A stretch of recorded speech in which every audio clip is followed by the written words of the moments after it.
The Byzantine Empire of Greece. Greetings, fellow multiversal adventurers. It's an honor to have you back in this saga that has us all hooked. Official channel statement: this story is 100% epic fiction. So please don't attempt real magic, the results aren't guaranteed and insurance won't cover it. The rights to this masterpiece belong entirely to its brilliant original author. We are just a barge sharing it with you. Do you want to keep being part of this amazing community? Join our ninja army of subscribers on YouTube and give this content a like.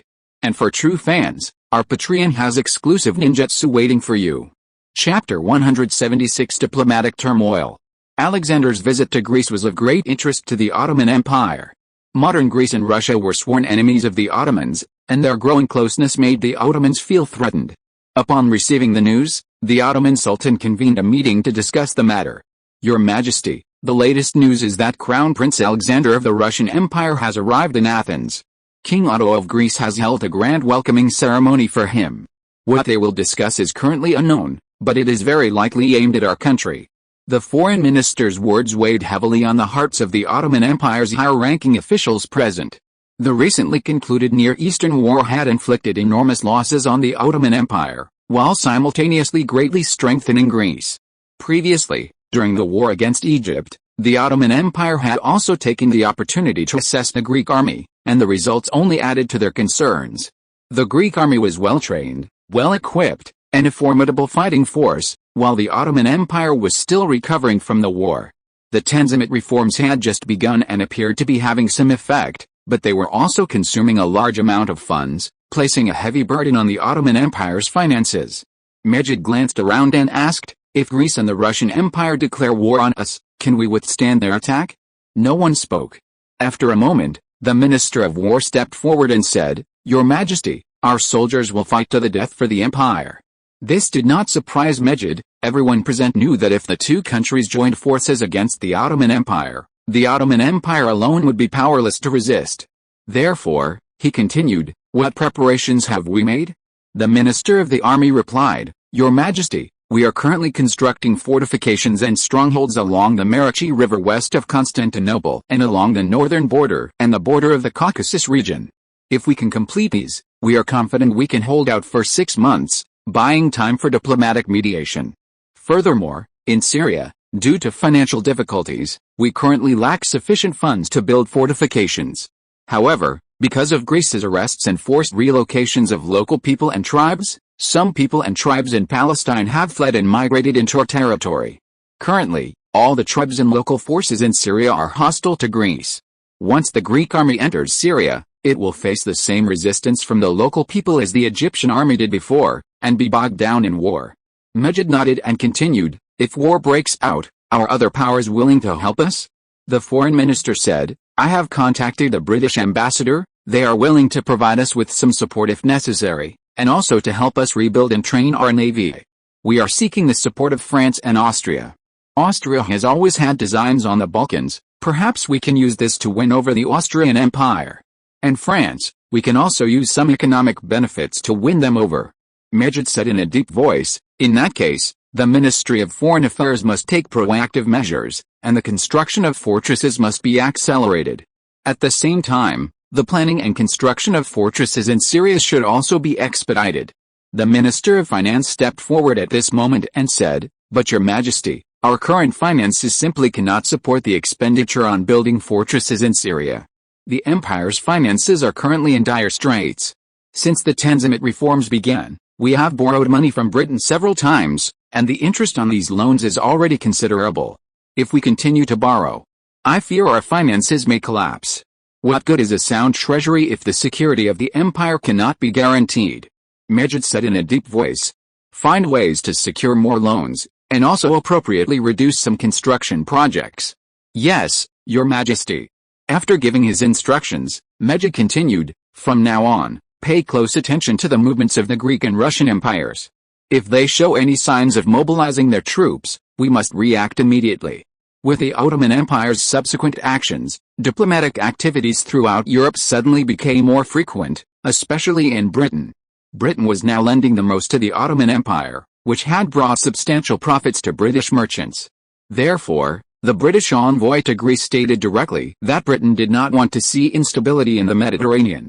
Under Otto's instructions, a breeze replied to Britain, Greece currently has no plans to wage war against the Ottoman Empire, but the Ottoman Empire has been providing shelter to those who have attacked Greek immigrants in Libya and Syria. If the Ottoman Empire cannot see such actions, earnestly fulfill its obligation to maintain peace and stability in these regions, and hand over the leaders of the armed groups attacking Greek immigrants, then Greece will not allow the Ottoman Empire to harm the interests of the Greek people. Unlike Greece's relatively subtle stance, Russia's victory over the Ottoman Empire can be said to be open. When the British ambassador to Russia probed the issue, Nicholas I stated directly that Orthodox Christians in the Ottoman Empire had long suffered severe oppression, and the Russian Empire would not stand idly by. He also expressed his hope that Britain would stand with Russia in the fight against infidels. What is your Foreign Office's view on the Ottoman issue? Asked then British Prime Minister Robert Peel to Palmerston, who had submitted the report. Palmerston paused for a moment, then said, currently, there are no signs of troop movements from either Greece or the Russian Empire, so neither country seems to have any plans to launch a war against the Ottoman Empire in the near future. However, it cannot be ruled out that one day they might launch a joint war against the Ottoman Empire. The two of them together? Nicholas I's desire for Constantinople is practically written all over his face. If Russia occupies Constantinople, it won't be so easy for Greece to take it back. Are the Greeks not prepared to reclaim their long-desired Constantinople and achieve their so-called revival of the Roman Empire? Perhaps the Greeks felt that Constantinople was so close, while the Russian army would have to break through the Caucasus Mountains and traverse the entire Anatolian peninsula to reach it. They could have easily gotten there first and created a fait accompli. If that really happened, I'm afraid an enraged Nicholas I would turn against his prospective son-in-law, Robert Peel said with a hint of sarcasm. Who knows? Perhaps they've reached some kind of tacit understanding, but the Greek people are constantly calling for the recapture of the former capital of the Byzantine Empire and to fulfill their dream of restoring Greater Greece.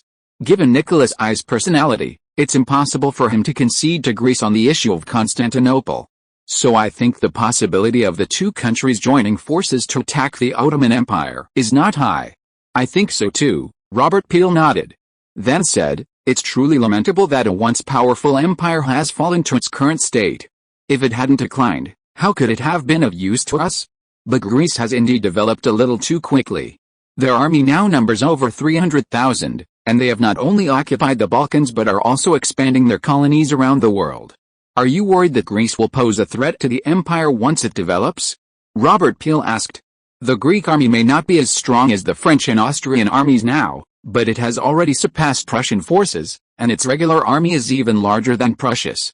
Moreover, they have established colonies in North America and Central and Southern Africa, and recently they have even pressured the Netherlands, successfully establishing a foothold on the island of Kalimantan. Greece is far from threatening the empire, but its military strength is significantly greater than its economy.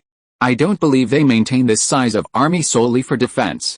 Central and Southern Africa is nothing but a barren land infested with poisonous insects, and so far Greece's harvest consists only of tropical crops, which is far from enough to offset their colonial expenditures.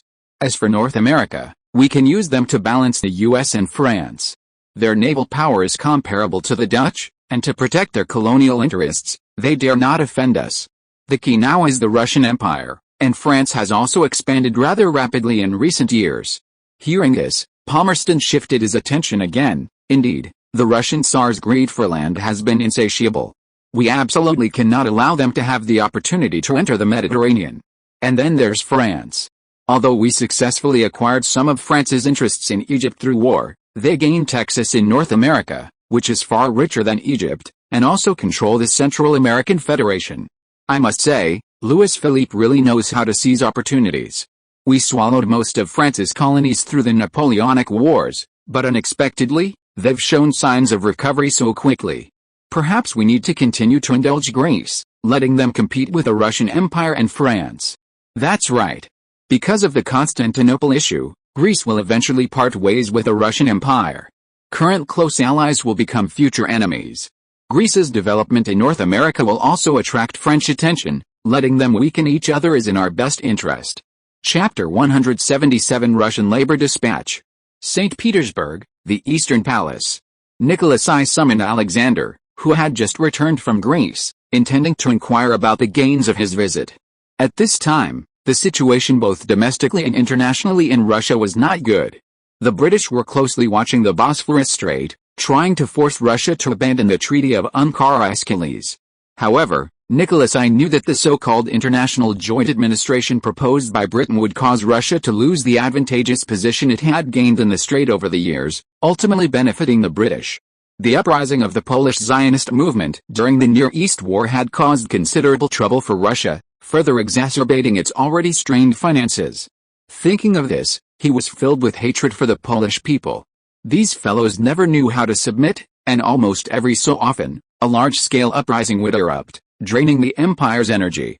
Of course, Nicholas I also knew that the reason these Polish separatists were able to quickly recover after each suppression was ultimately because Britain, France, and Austria were supporting them. France had taken in a large number of Polish exiles, and going back further, Poland had even briefly regained its independence with Napoleon's help, becoming a loyal ally of France in Eastern Europe. As long as these countries supported them, the Polish separatists always had the potential to resurface. The Austrian-controlled Free City of Krakow was a hub for Polish separatists, and many escaped Russian persecution there after the initial failure of the movement. In addition, the mountain peoples of the Caucasus region included the Cossacks. Although Alexei I's policies allowed many Cossacks to work for Russia, a significant portion still obeyed only their tribal chiefs and refused to submit to Russian command. To strengthen control over the Cossacks, Nicholas I incorporated them into military districts after coming to power. This led to resentment among powerful Cossack tribes, who expressed their discontent by refusing to participate in investiture ceremonies. At this time, Nicholas I displayed his tough side, directly deploying his Imperial Guard cavalry to massacre several of the most powerful Cossack tribes in the Don River region and displaying the heads of their leaders in St. Petersburg. Through this forceful approach, Nicholas I successfully subdued most of the Cossack tribes. Even though there were occasional small-scale rebellions, they were largely insignificant, and this strengthened Russia's control over the southern steppes. Next came the Chechens of the Caucasus region, who, even a century later, continued to cause considerable trouble for Russia. In fact, when Otto formulated policies for newly occupied territories, his insistence on a dispersed and scattered relocation system across the colonies, regardless of the financial costs, stemmed from lessons learned from similar experiences in Russia and Austria throughout history. While these regions were unstable, this wasn't insurmountable for the Russian Empire with its massive army. Russia's most pressing problem was, in reality, the economic issues that had plagued it for centuries. With a large-scale intervention of other powers in the Ottoman Empire's market, Russian products saw their market share shrink. In other words, aside from low-profit products like wheat and timber, Russian products lacked competitiveness in today's increasingly fierce international trade. Recently, due to labor shortage in Greece, many people in Russia have started a business of sending laborers to Greece, sending serfs there.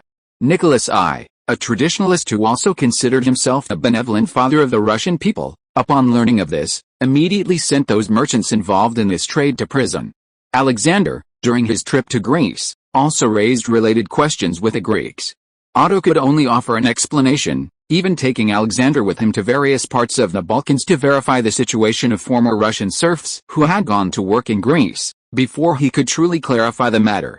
In reality, the vast majority of these serfs were sent to the colonies, only a small fraction remained in the Balkans, a fact Otto wouldn't tell Alexander. So, those serfs who went to Greece are doing quite well, Nicholas I inquired of Alexander. Yes, father, I personally visited some families to check, and their lives there are indeed no worse than back home. Otto also said that this is because Greece lacks a sufficient population, and therefore hopes to recruit people from brother countries to support Greece's national construction. Alexander glanced cautiously at Nicholas I, knowing that his words were not entirely truthful. In fact, he found that the serfs were quite satisfied with their lives in Greece, and most of them were terrified when he mentioned the possibility of sending them back home, kneeling down and begging Alexander not to do so.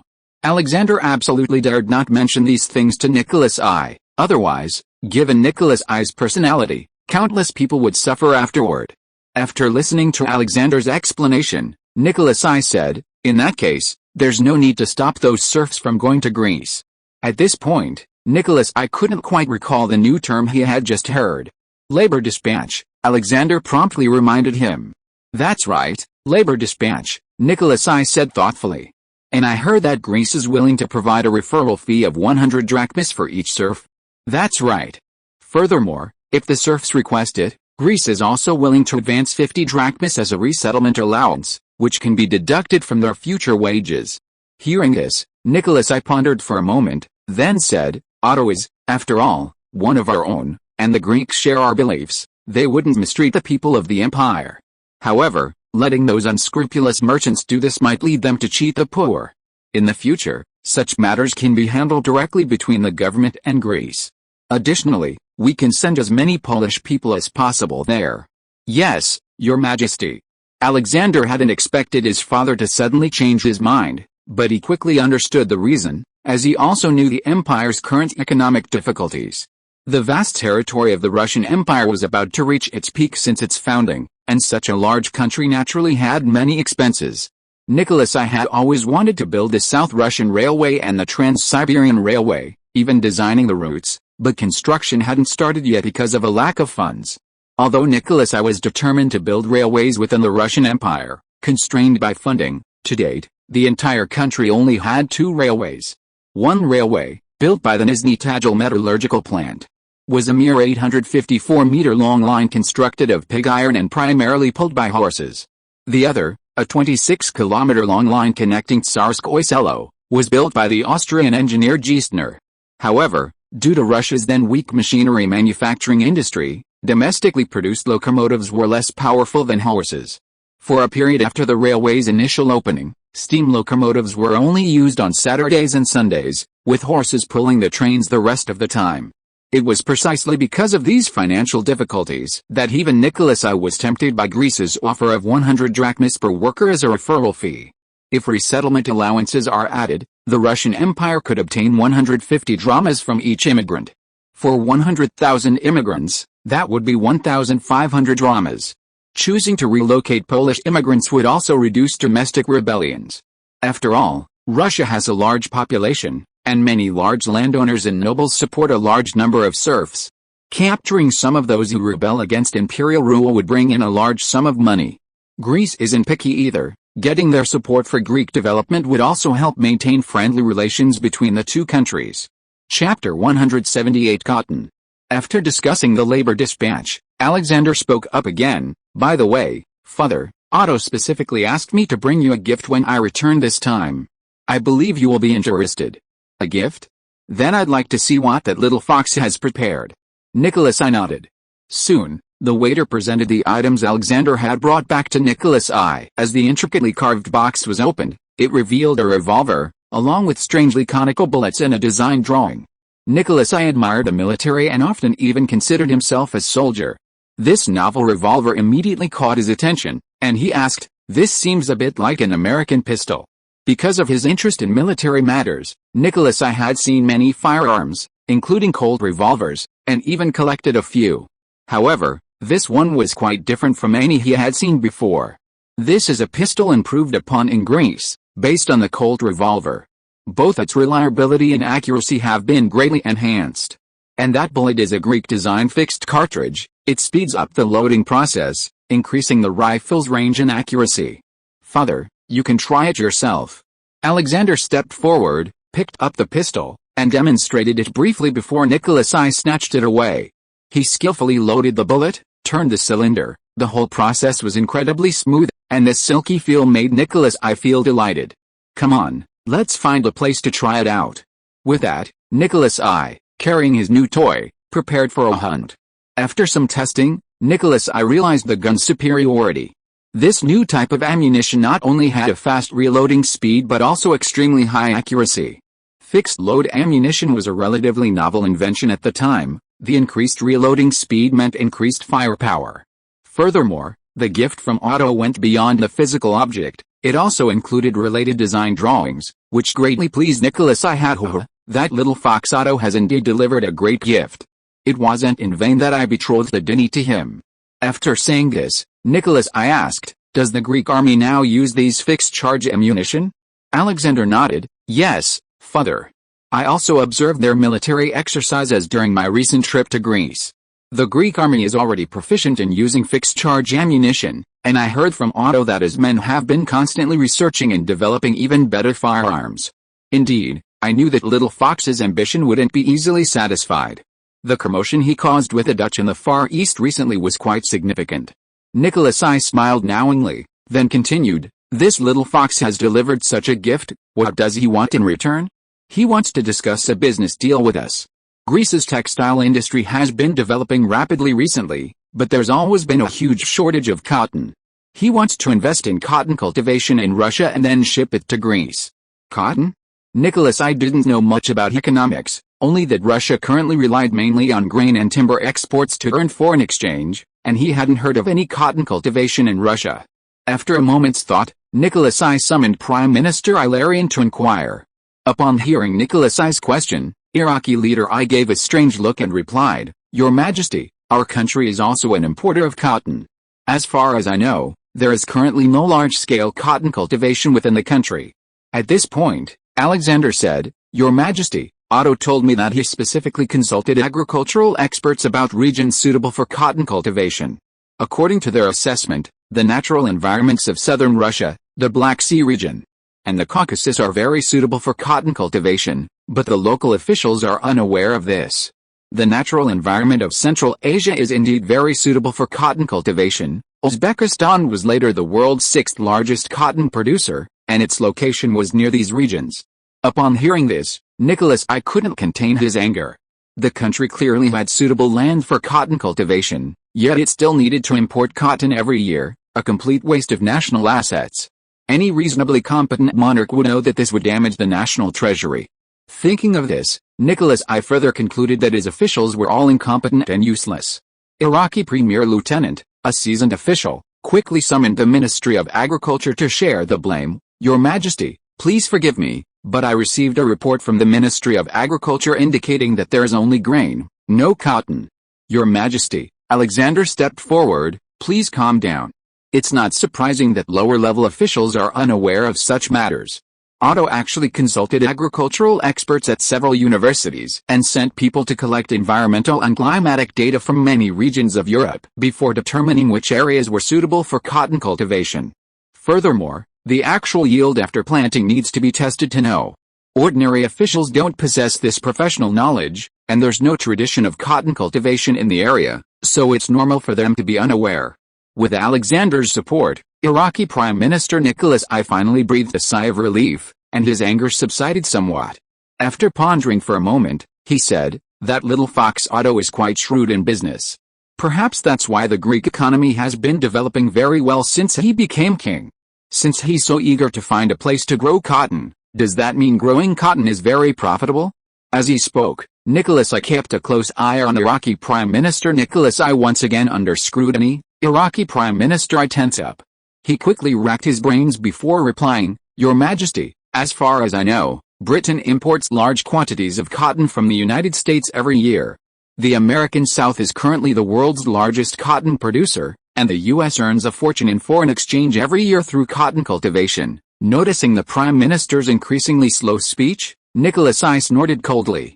This bloated, good-for-nothing only knew how to report the empire's various difficulties, never considering how to solve them. He only wanted to coast along.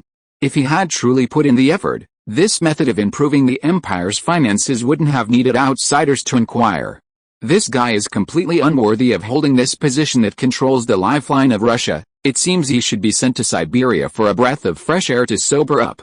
Nicholas I has always disliked civil servants, and his fiery temper makes it impossible for him to manage them patiently. As a result, since his accession, the already corrupt Russian bureaucracy has become even more chaotic and murky. Nicholas I usually doesn't get involved much and doesn't know much about government management.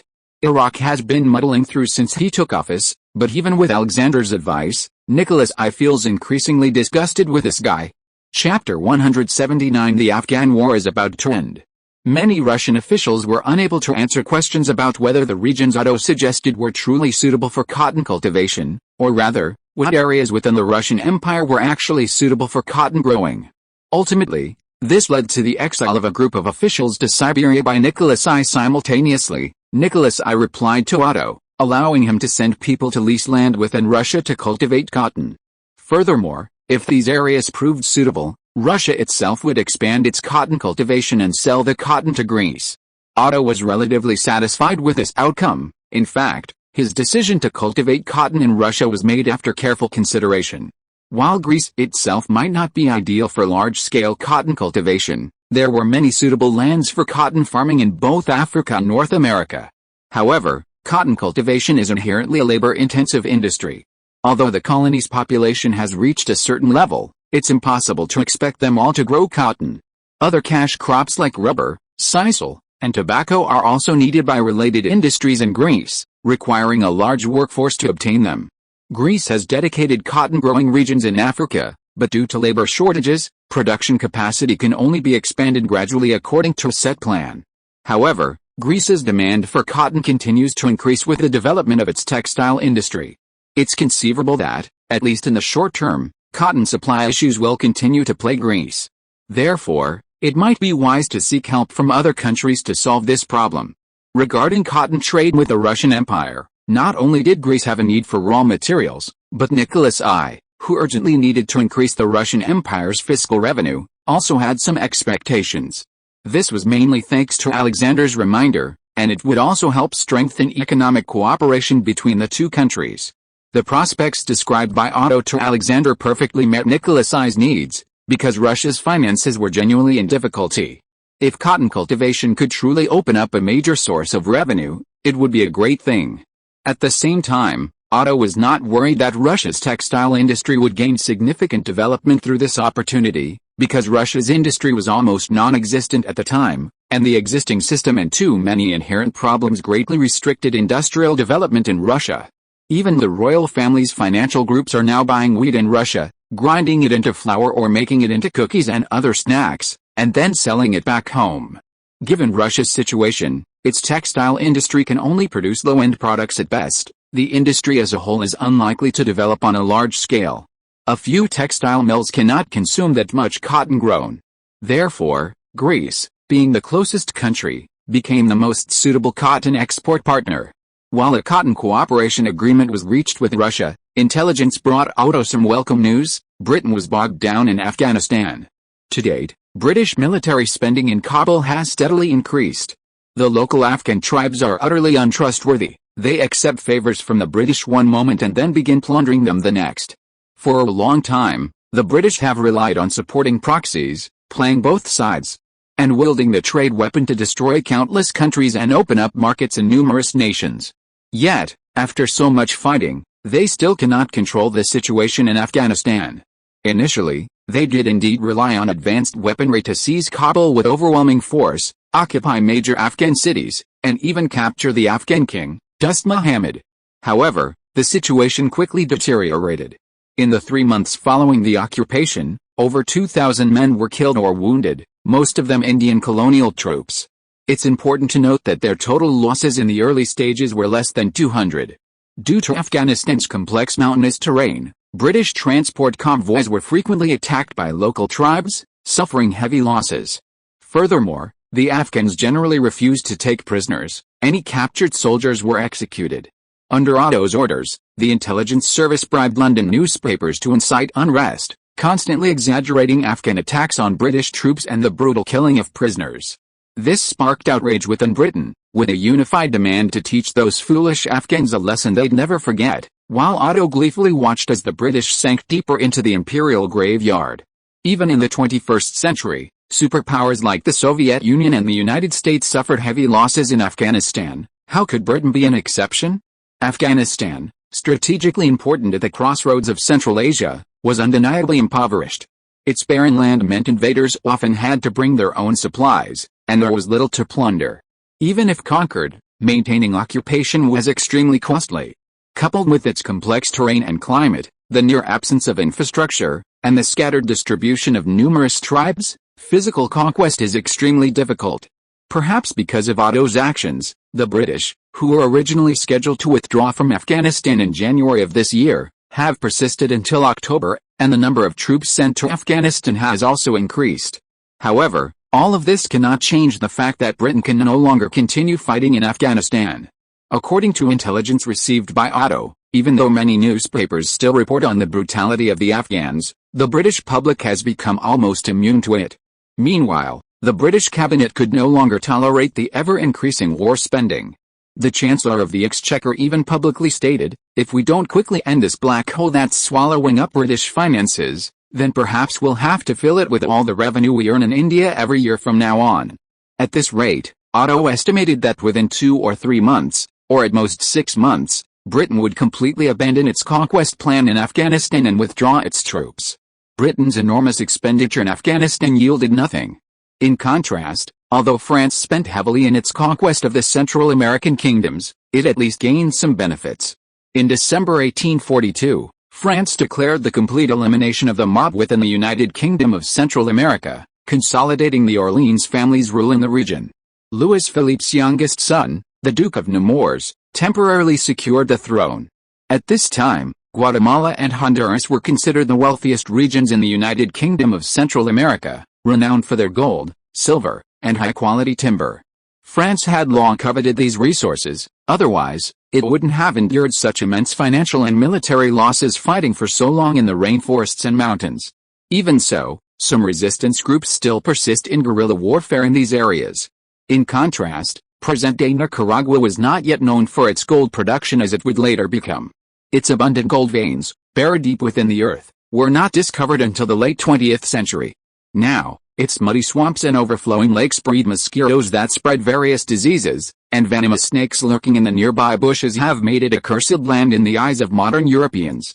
Because the environment is so unsuitable for human habitation, the local population has been steadily declining.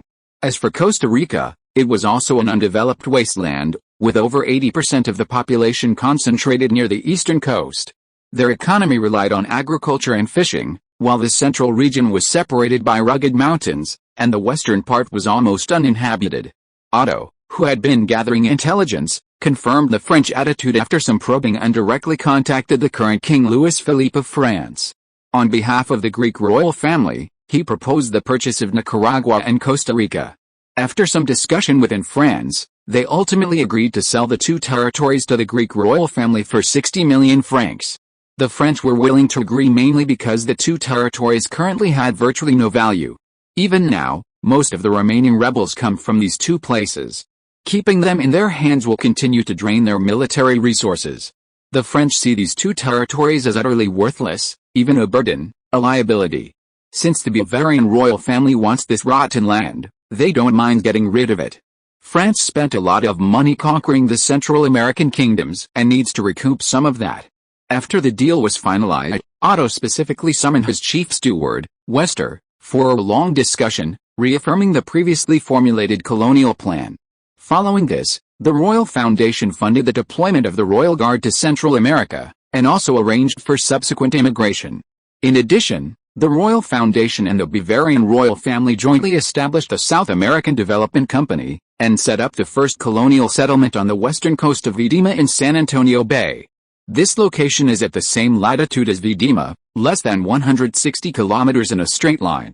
Vidima, now located on the left bank of the Negro River, is the southernmost point of Argentina's border, while San Antonio Bay is outside the Argentine border. Legally, this land does not belong to Argentina. Claiming sovereignty and actual ownership are two completely different concepts. These lands are essentially no man's land, belonging to whoever controls them. The first group to arrive were 500 soldiers and 3,000 immigrants from the Bavarian royal family, with another 5,000 arriving over the following year. Of course, compared to the other established outposts, the conditions here were slightly worse, but it was less likely to attract the attention of the Mapuche people. It was better to be cautious before establishing a foothold. Moreover, its proximity to the sea made transportation very convenient, facilitating the transport of various supplies by sea. This franchise company was established jointly by two parties. Otto contributed 80% of the capital, 4,600 dramas, but only held 30% of the shares in the franchise company. With such a large sum of money, the charter company could at least establish its first foothold and expand further. While this might seem like Otto was taking a huge loss, he was actually repaying Ludwig I for his years of support. Without Ludwig I's substantial assistance in the early stages of Otto's establishment of the Royal Consortium, it wouldn't have developed so smoothly. Furthermore, The 3,000 royal troops sent by Ludwig during Otto's early reign also proved very helpful. Otto's actions were a way of returning the favor and securing a fallback for the Bavarian monarchy. Now, the Charter Development Company, jointly funded by the Royal Consortium and the Bavarian monarchy, would even acquire a group of African natives at cost price and transport them to the colonies to undertake the most arduous initial construction work. This wasn't Otto's territory, and that was all he was prepared to do. As far as he knew, Ludwig I was also planning to follow the British example and send some criminals and bankrupt farmers there. Chapter 180 The Undercover Intelligence Agent.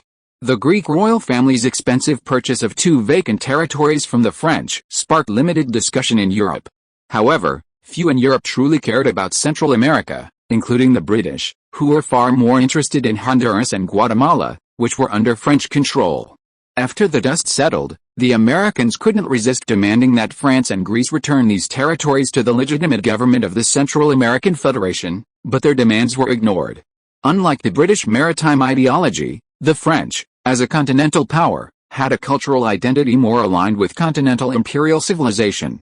Therefore, they invested more effort in developing their colonies, even treating valuable regions as if they were their own territory.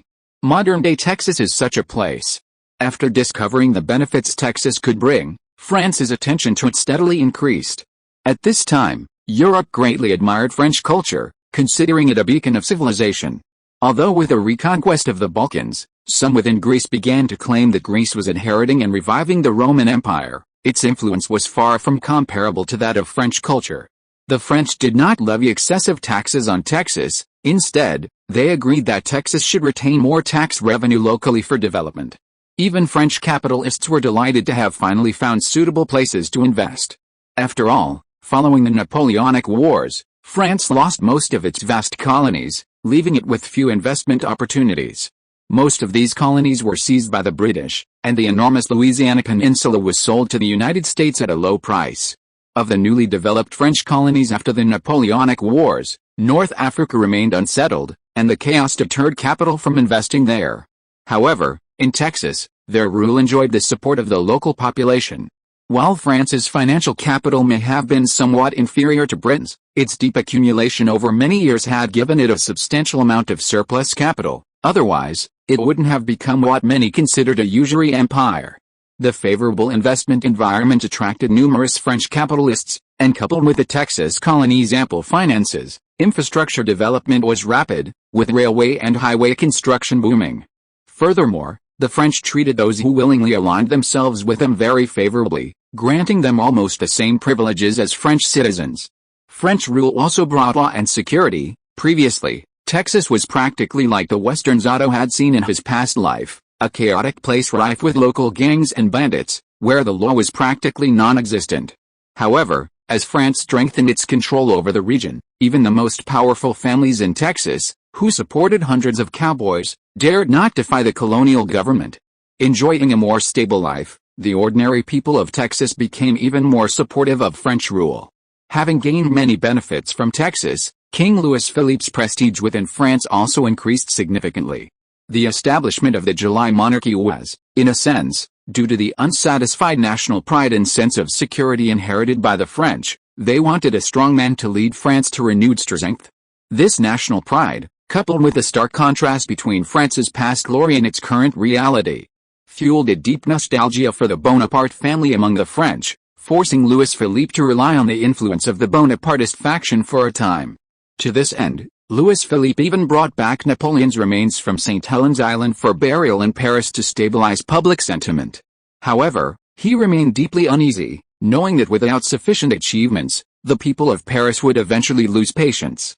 Fortunately, times were still on France's side, although its attempts to intervene in Spain failed, and it even lost its interests in Egypt due to the Near Eastern wars. France remained fortunate. France had regained the wealthy colony of Texas in North America and now acquired 2 renowned gold-producing regions in Central America. This expansion of sphere of influence not only satisfied domestic capitalists but also fueled the national pride of the French people, and brought Louis Philippe considerable fame. However, unlike the elated Louis Philippe, Louis Bonaparte sensed something was amiss. If Louis Philippe continued to achieve success, the French people might gradually forget the Bonaparte family, which would not be a good thing for him, now reliant solely on Bonaparte's reputation. Even at this time, Louis Philippe hadn't forgotten about dealing with a young contender for the throne. He bribed Count Léon, an illegitimate son of the Bonaparte family, offering him 10 francs to duel Louis Bonaparte. This illegitimate son was extremely vain and lacked ability, living a life of poverty. Faced with the enormous sum of 100,000 francs, he couldn't resist the temptation. Having received the initial payment, Count Léon traveled to London, where Louis Bonaparte was located. But since his last meeting with the Duchess of Maria, Otto had begun to consider that investing in this future French emperor might be a worthwhile deal. The reason Otto refused Duchess Maria was simply to avoid making the matter public and to keep it more discreet. Otto secretly selected Alta, an intelligence agent from the Royal Financial Group, to pose as a newly successful French businessman. Alta contacted Louis Bonaparte, offering 300,000 francs annually to support his business. At this time, aside from the Bonaparte family title, Louis Bonaparte was actually quite strapped for cash. Lacking sufficient revenue while maintaining aristocratic dignity, not only his branch of the Bonaparte family but all its members were short of money. Those so-called supporters of the Bonaparte family were also reluctant to act without expecting something in return. Getting them to provide unconditional assistance to Louis Bonaparte was difficult, and even when they were willing to lend money, they required IOUs. Or rather, these people were only willing to place their bets when they saw Louis Bonaparte as a potential contender for the throne. But Louis Philippe's rising prestige made them even more hesitant. 300,000 francs a year might seem insignificant, but for an individual, it was a considerable sum, instantly relieving Louis Bonaparte of his financial straits and allowing him, having just escaped French rule, to engage in more social activities in London. As one of the few ambitious young men in the Bonaparte family, he didn't really think much of his uncles and brothers, but he never imagined that this relative, whom he considered cowardly and incompetent, would dare to openly betray him and even challenge him to a duel. Louis Philippe's true intention was to damage Louis Bonaparte's reputation. If Bonaparte refused, the French would see him as a coward, and his influence in France would vanish. However, if Bonaparte accepted, even if he won, he would be branded as a fratricidal traitor. Louis Bonaparte understood this. He didn't want to participate in the duel, but the news had spread, and the consequences of refusing would be far more dire. Finally, on the day of the duel, a dramatic scene unfolded. Louis Bonaparte, sensing his opponent's fear and recalling his past behavior, had a sudden inspiration and whispered to him, "I'll offer 100,000 francs if you forfeit the duel." Léon, who was only doing this for the money and unwilling to risk his life, immediately bargained, "I think my reputation is worth at least 200,000 francs. Louis Bonaparte, now funded, generously agreed, "No problem." Overjoyed, Léon immediately shouted, "Deal." The Count of Léon then publicly announced his forfeiture of the duel, also telling Louis Bonaparte that he had been influenced by Louis. It was only at the instigation of Philippe's messenger that Otto did this. When Otto received the news afterward, he viewed the intelligence with amusement, genuinely surprised that Louis Bonaparte had such an experience. He chose to send an intelligence agent instead of personally contacting Louis Bonaparte because he knew that politicians, when making decisions, were primarily driven by self-interest. Even if he personally sponsored Louis Bonaparte now, the latter would only be wary, and when the time came for reciprocation, the latter wouldn't truly value this so-called favor. However, if Alta, the intelligence agent, sponsored him as a French businessman, the situation would be different. As far as he knew, Louis Bonaparte was quite generous, and the act of helping him in his time of need would be enough to secure him a good position in France, allowing Otto to stay informed about future political developments. It might even give him the opportunity to influence Louis Bonaparte's decisions at crucial moments. Chapter 181 Complete Control. April 1843, Athens Royal Palace. These financial capitals really won't give up. I wonder how much money they've given the treasurer this time, Otto thought to himself, looking at the report in his hand.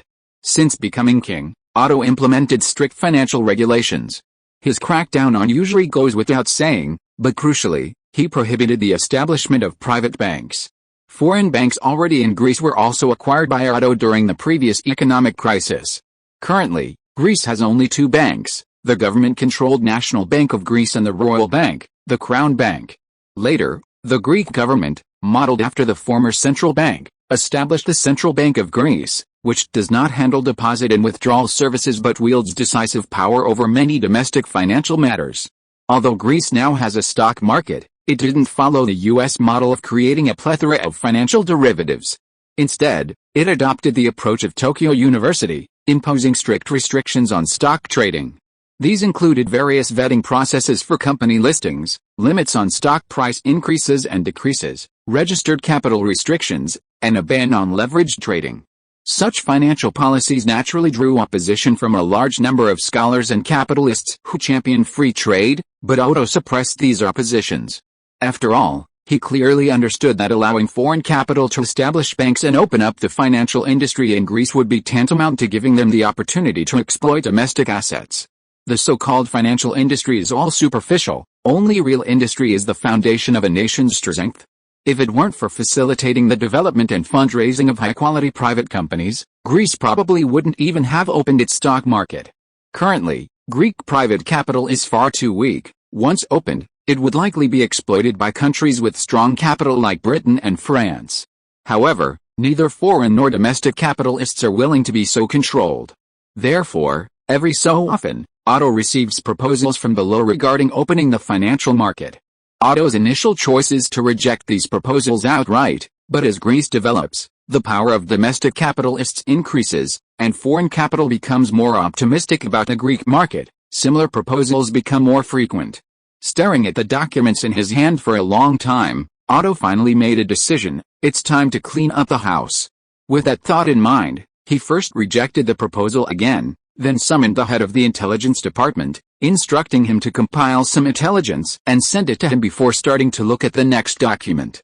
The next document was the latest intelligence from Tunisia. After being driven out of Tunisian ports by the Greek army, the Tunisian Imperial Guard still occupied the major towns in northern Tunisia, while the rest of the territory was seized by the local tribal alliance led by Rostam and his son Kazis. In terms of area, the tribal alliance occupied more territory, but more than half of it was desert and Gobi, while the areas controlled by the Imperial Guard were more economically developed. After the Qajar tribes' rebellion, the two sides became irreconcilable enemies. Although they both knew that Greece wanted to weaken them both, they lacked basic trust and were incapable of cooperating. Therefore, they quickly descended into war. Over the past 2 years, after an initial major battle, they found they couldn't easily eliminate each other, leading to constant smaller skirmishes. The Praetorian Guard began relentlessly sweeping through various tribes, while the tribes continuously attacked towns controlled by the Praetorian Guard. Just last July, Qajar's father, Rostam, even died in one of the battles. In exchange for sufficient firearms and ammunition, both sides traded captured enemies as slaves.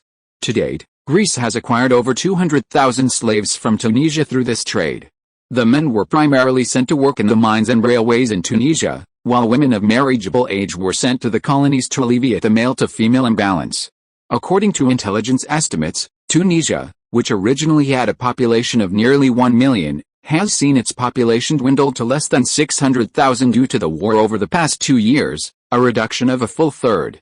Clearly, both sides now realize that continuing the conflict would likely exhaust their remaining strength, and therefore have begun secret contacts in preparation for a temporary ceasefire. The intelligence department is now consulting Otto on whether to try to sabotage this peace talk. After reviewing the report, Otto pondered for a moment, shook the bell on his desk, and then told the servant who knocked on the door, send a message to the Minister of Defense, Corinth, and ask him to come over. After the servant left, Otto picked up the next report on the colonies in Central and Southern Africa, which mainly focused on the cotton and rubber cultivation in the colonies. The development of foot-operated sewing machines and vulcanized rubber-related industries led to a shortage of raw materials. Therefore, the colonies in Central and Southern Africa had been expanding cotton and rubber cultivation according to local conditions.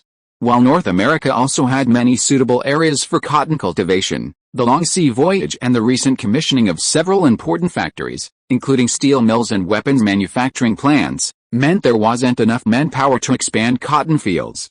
Looking at the newly expanded cotton fields and rubber plantations this year, and comparing them to his anticipated demand, Otto frowned slightly. This growth rate was clearly far from fully meeting domestic demand. But he also knew that many things couldn't be accomplished overnight. The problems could only be gradually solved as the number of colonists increased. Knock knock knock. Come in. Otto had just put down a document when he heard a knock at the door and casually responded. A servant opened the door and said, "Your Majesty, Lord Corinth is here and waiting in the reception room." "Good, have someone make a pot of tea," Otto said, standing up and stretching slightly before entering the reception room. "Your Majesty." Corinth, sitting in the reception room, immediately stood up and bowed upon seeing Otto enter. "Sit, no need for such formalities." Otto gestured for him to sit, and then sat down on the sofa opposite Corinth. After a brief exchange of pleasantries, Otto got straight to the point. "I just saw intelligence from Tunisia. It seems the Imperial Guard and the local tribes are at an impasse and are considering a ceasefire." Corinth's reply was equally concise. "Your Majesty, in that case, we should consider sending troops to completely control Tunisia." "What are the military's plans?" "Your Majesty, please rest assured. Since we occupied the port of Tunisia, we have arranged for people to collect intelligence on the distribution of towns, roads, tribal settlements, oases, and water sources in Tunisia, and have drawn professional maps. We can say that we now have a thorough understanding of the situation in Tunisia. Moreover, since the establishment of the General Staff, we have formulated a complete plan for operations in Tunisia. We only need to send 2 more divisions to Tunisia, plus the troops already stationed there, and we are confident that we can completely resolve the Tunisian problem within 6 months. Under Otto's influence, there is now a consensus within the Greek High Command that for regions like Tunisia, whose languages and cultures are completely different from the local population, it is necessary to relocate all the original inhabitants to achieve true long-term stability. Otherwise, it will be like the French in Algeria and North Africa, where they have only now barely managed to quell a large-scale rebellion, but small-scale uprisings continue to occur. The ongoing war disrupted local production, and French immigrants and investors who went there risked losing everything or even their lives. All of this deterred wealthy French from large-scale investment and development, and ordinary people were unwilling to emigrate. The French could only continuously exile convicts there, further exacerbating the local chaos. In contrast, Greek Syria, although still plagued by attacks from Ottoman tribes and guerrillas, was largely safer internally than French North Africa, as these dangers originated from abroad. The more than 50,000 newly relocated people are mostly immigrants from various European countries and the Far Eastern empires, and are currently settled in coastal ports and the Jerusalem area. Thanks to the efforts of these new immigrants, local production has largely recovered, mainly through wages from the Royal Consortium for Infrastructure Construction, Reforestation, or work in the Royal Consortium's fishing companies. The railway project from the port to Jerusalem is progressing steadily thanks to the efforts of indigenous African laborers, and the local Greek language and cultural education sector is performing well, with primary school enrollment rates maintained. All of this signifies that Greece has gained a stable territory. Although the expenditures of the past 2 years have prompted complaints from the finance minister, the overall situation is still acceptable, with the Royal Consortium sharing the majority of immigration and construction costs. Comparing this to the situation in France and the funds spent on stabilizing its colonies over the years, it couldn't be better.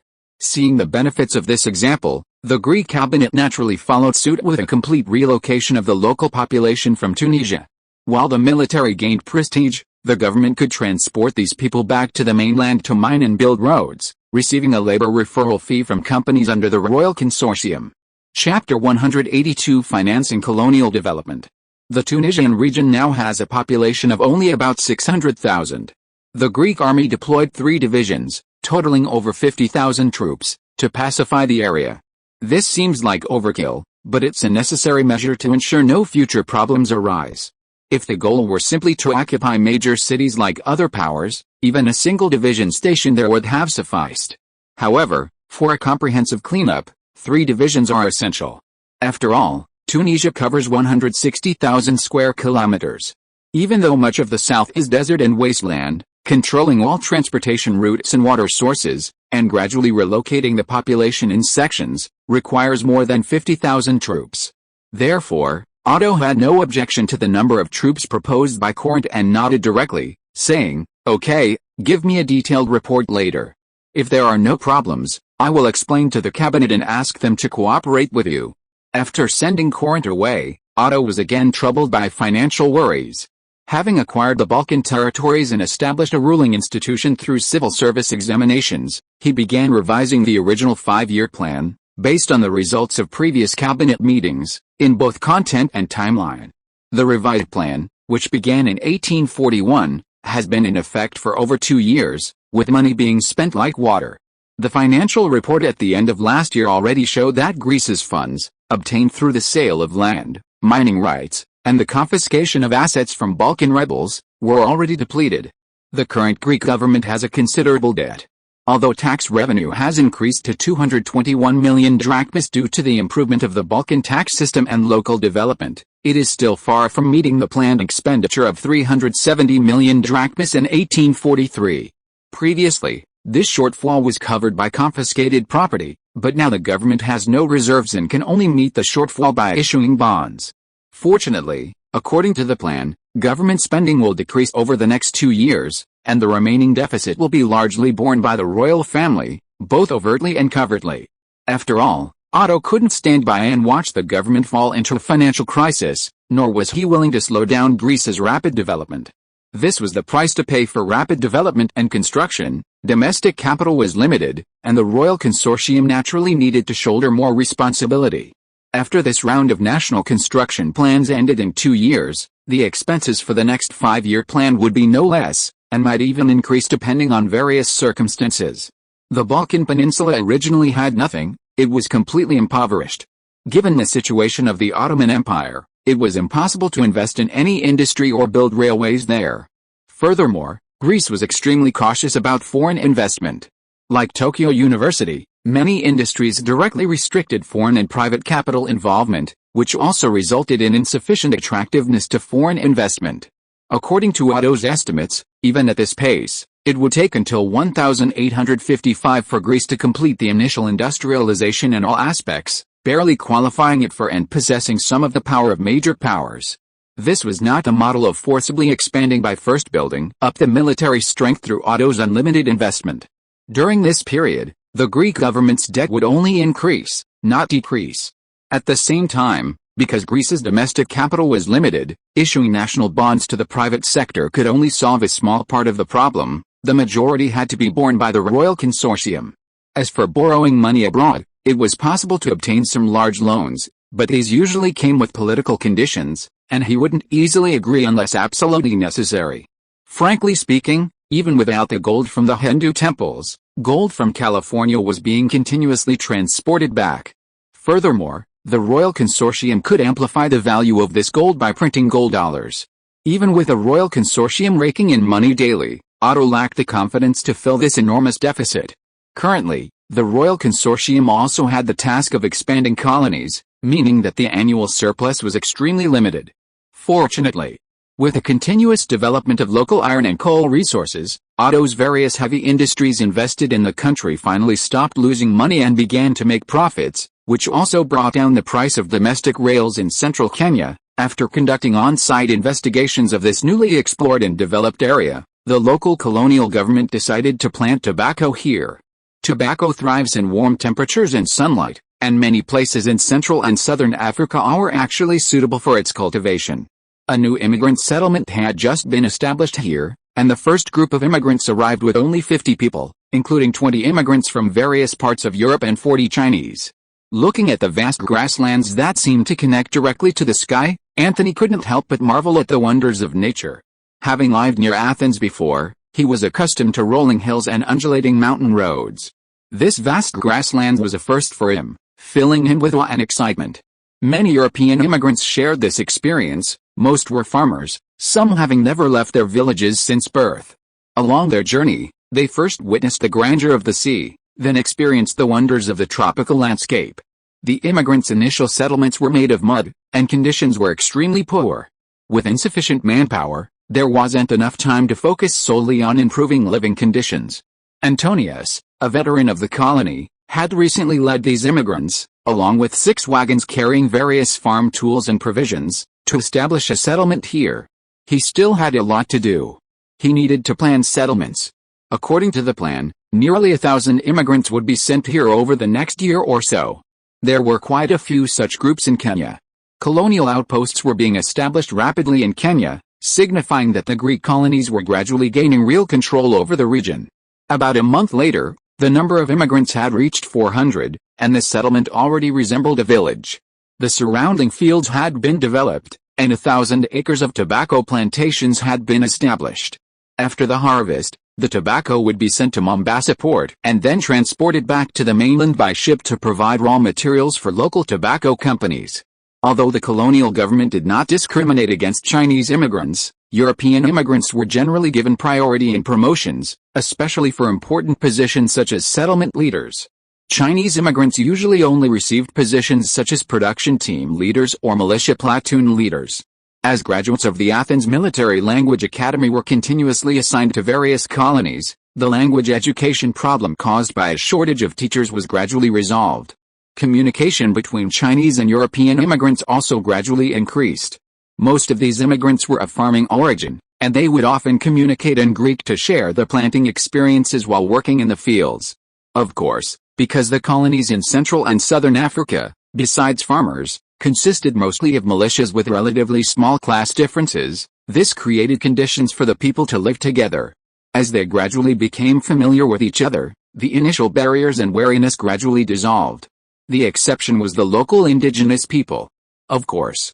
After all, these indigenous people didn't have the habit of wearing clothes, liked to paint their faces with patterns, and had dark skin, making it very difficult for people to see each other as human beings. The colonial government also conducted some propaganda, such as portraying these indigenous people as having cannibalistic customs, not engaging in labor, and being cruel and barbaric. Currently, in Central and Southern Africa, Greece effectively controls approximately 1.6 million square kilometers of land through immigration, and the explored and claimed areas are even larger. Even within this vast region, there are only about 3 million immigrants, resulting in a sparsely populated area, with many indigenous populations still remaining. Currently, about 50,000 immigrants are transported to Central and Southern Africa each month, of which approximately 30,000 are of Chinese descent. Unfortunately, even with various methods, the number of European immigrants cannot compare to that of the Chinese, unless there is an economic crisis, in which case there will be an explosive increase. Fortunately, population growth wasn't solely due to immigration. Since most immigrants were from farming backgrounds, they had a higher desire to have children, and their long-standing emphasis on hygiene significantly reduced the mortality rate, resulting in a relatively good overall population growth rate in the colonies. Simultaneously, to address the issue of a male-to-female imbalance in the colonies, the Royal Consortium had long ago been purchasing slaves in the Ottoman Empire, Persia, Egypt, and other regions under the guise of transnational marriages. These countries were already practicing slavery, and the money spent on these purchases was ultimately borne by the immigrants through their wages. The Royal Consortium could even exchange native slaves for slaves in the Ottoman Empire and Iran. Because many Chinese immigrants were single, a higher number of white wives were allocated to Chinese families during the distribution process. For these immigrants, this was actually a good thing.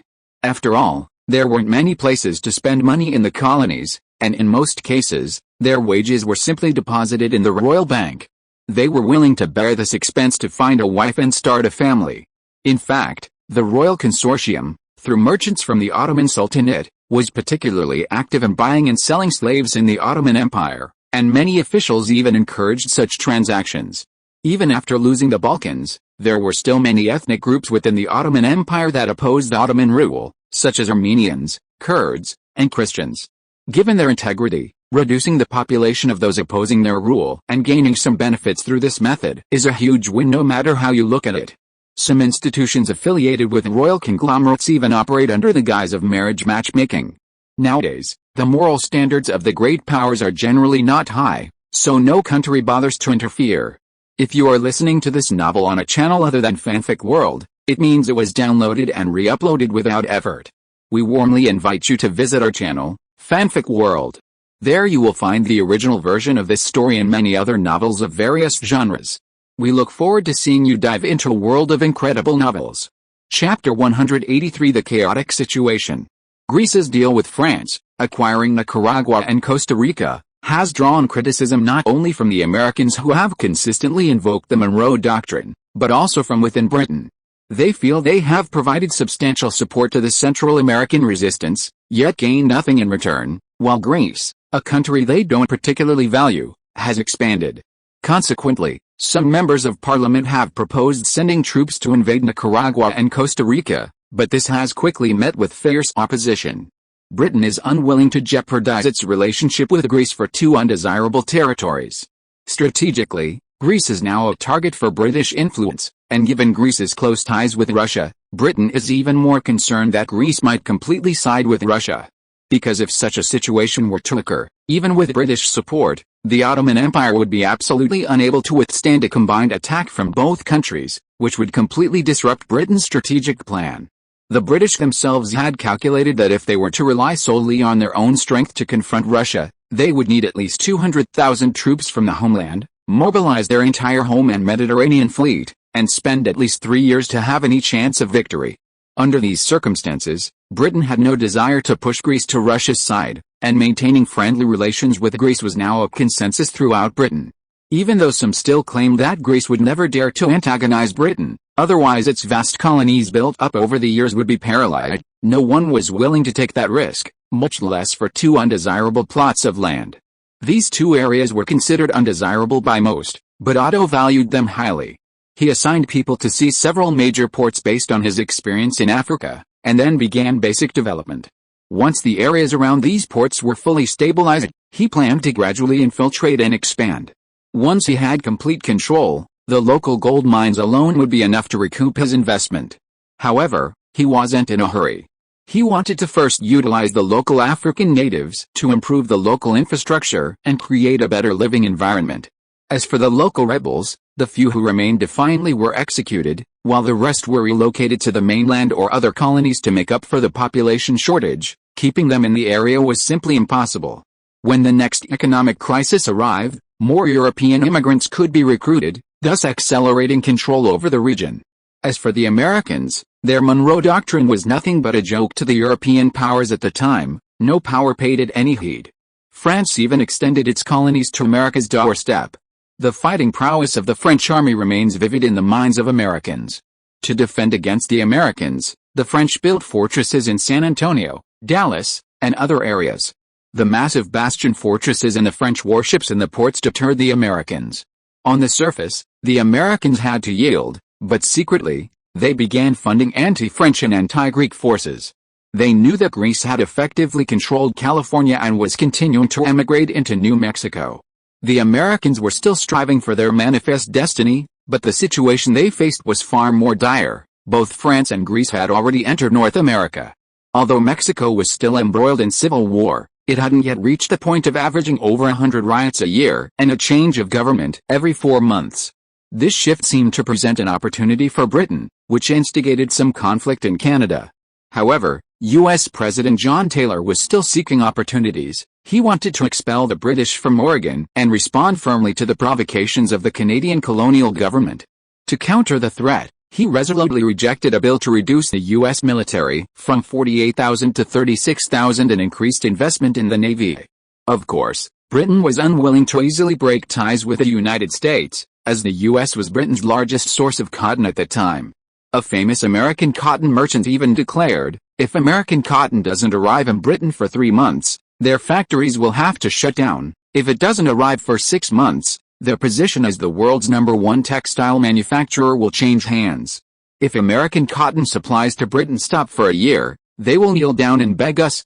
The British themselves recognized this, and thus began experimenting with cotton cultivation in India, hoping to reduce their dependence on American cotton. To counter the Americans, Otto also moved some of his industry to California, enabling the independent production of various firearms, ammunition, and other supplies. This was to prevent California from being unable to respond in time should the Americans suddenly launch a war, leaving it without sufficient strength to defend itself. At the same time, Otto also expanded the size of the militia in North America. Farm workers in North America received monthly military training to ensure that at least 50,000 quasi-regular troops could be mobilized at any time to cooperate with a standing division stationed there to resist the Americans and even launch a counterattack. In July 1843, Otto received news that the Ottoman Empire was preparing to borrow money from Britain to purchase artillery and rebuild its navy, but he was not particularly concerned after learning that the Ottomans were still planning to build traditional wooden sailing battleships.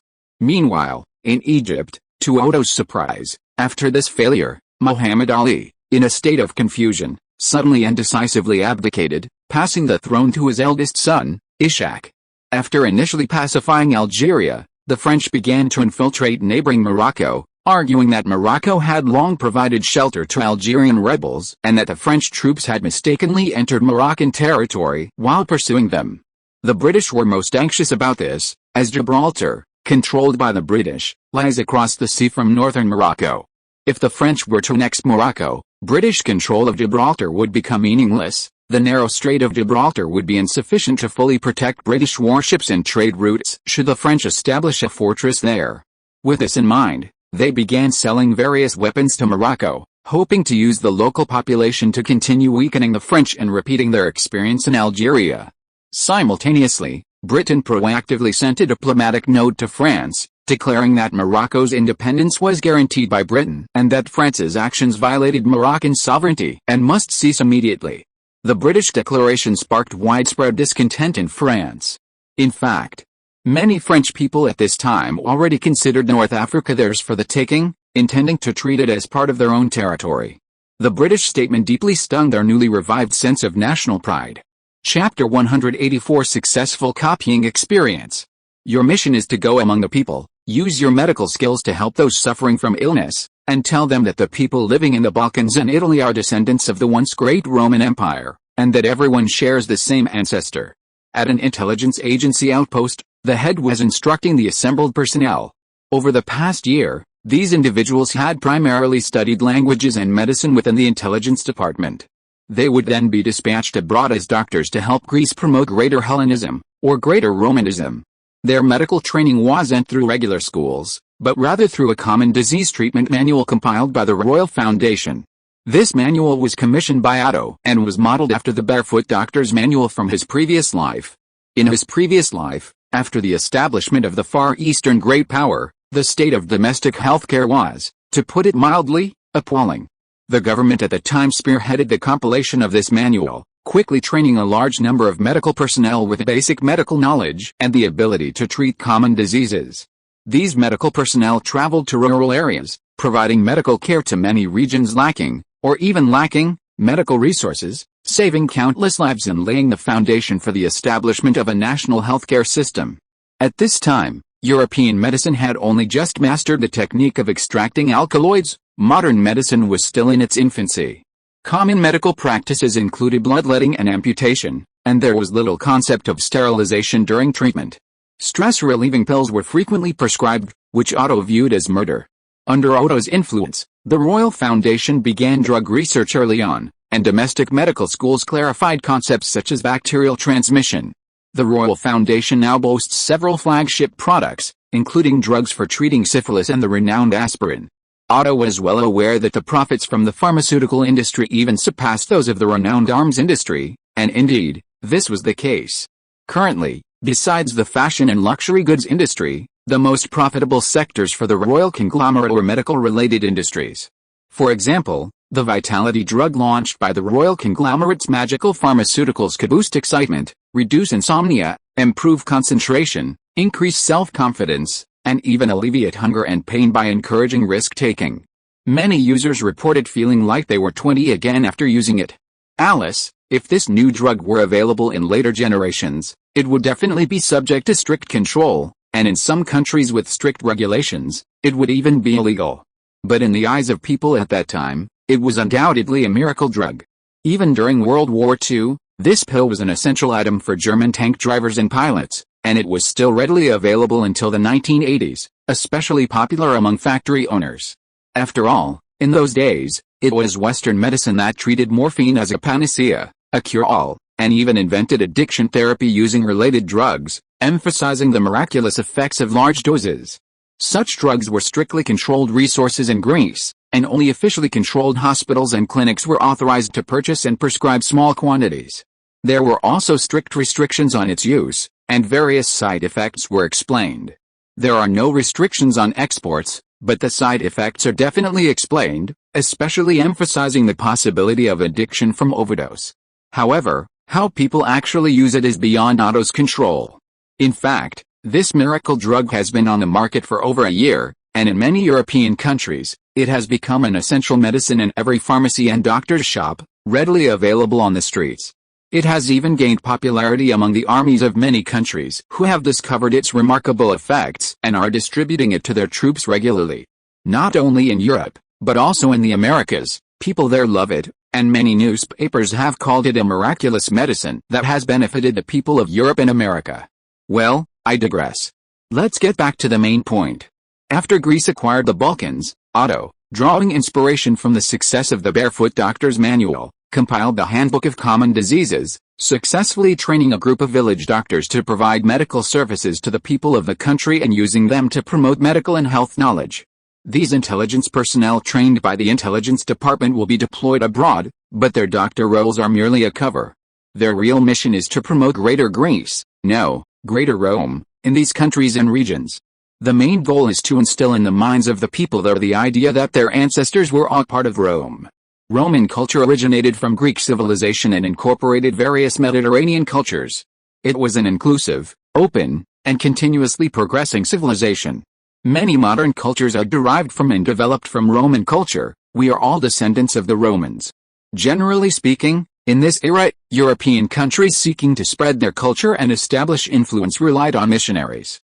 The Eastern Orthodox Church in Greece played this role, exerting significant influence during Greece's reconquest and stabilization of the Balkans.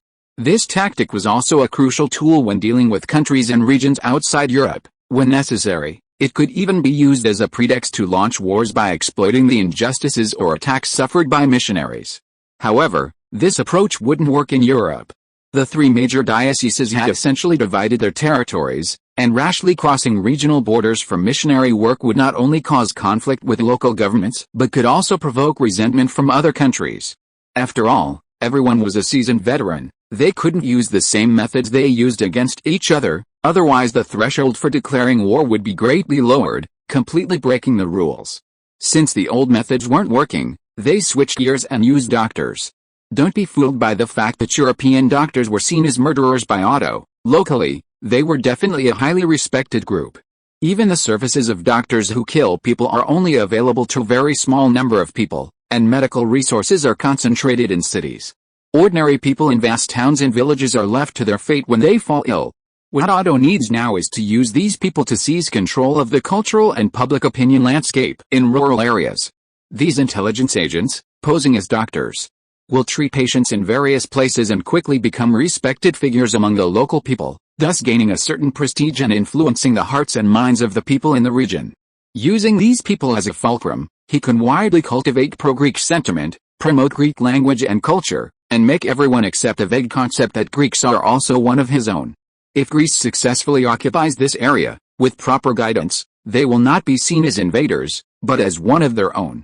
Previously, Greece was able to consolidate its rule in many parts of the Balkans in a very short time, gaining acceptance from the local population.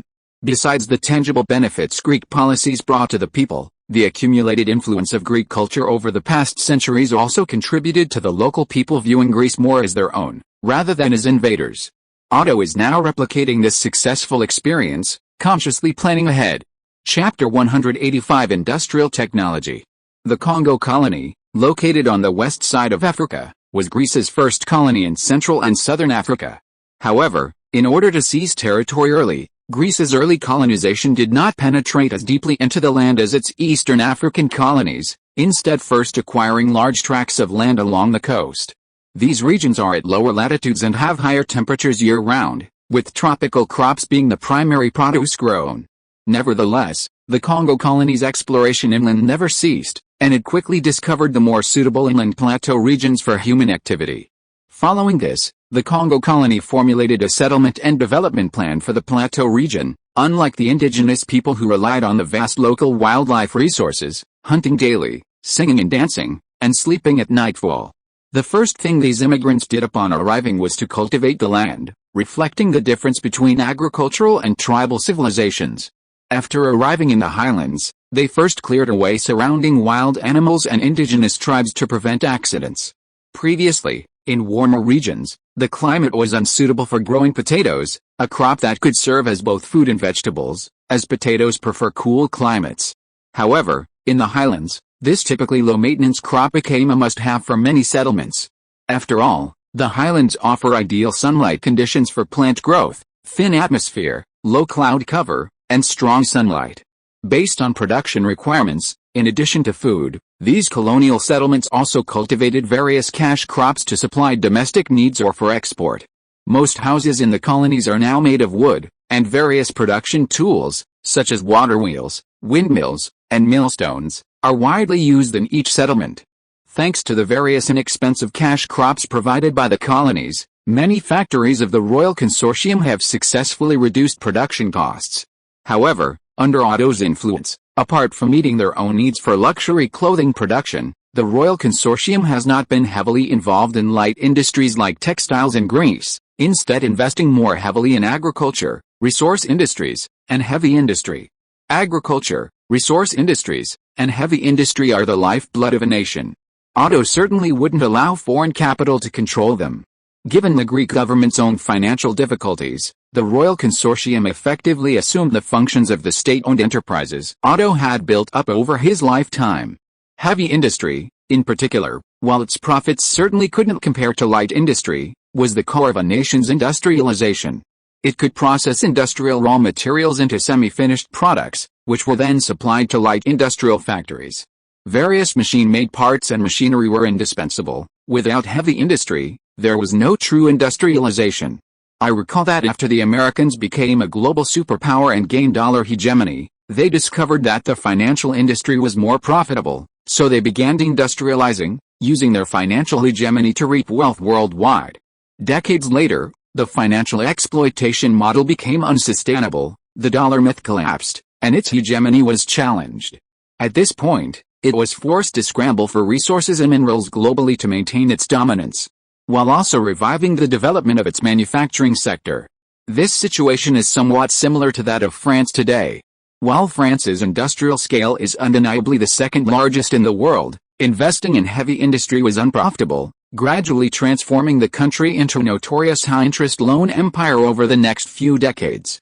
French capitalists, with vast amounts of capital, invested and lent money in various countries, but invested very little in heavy industry.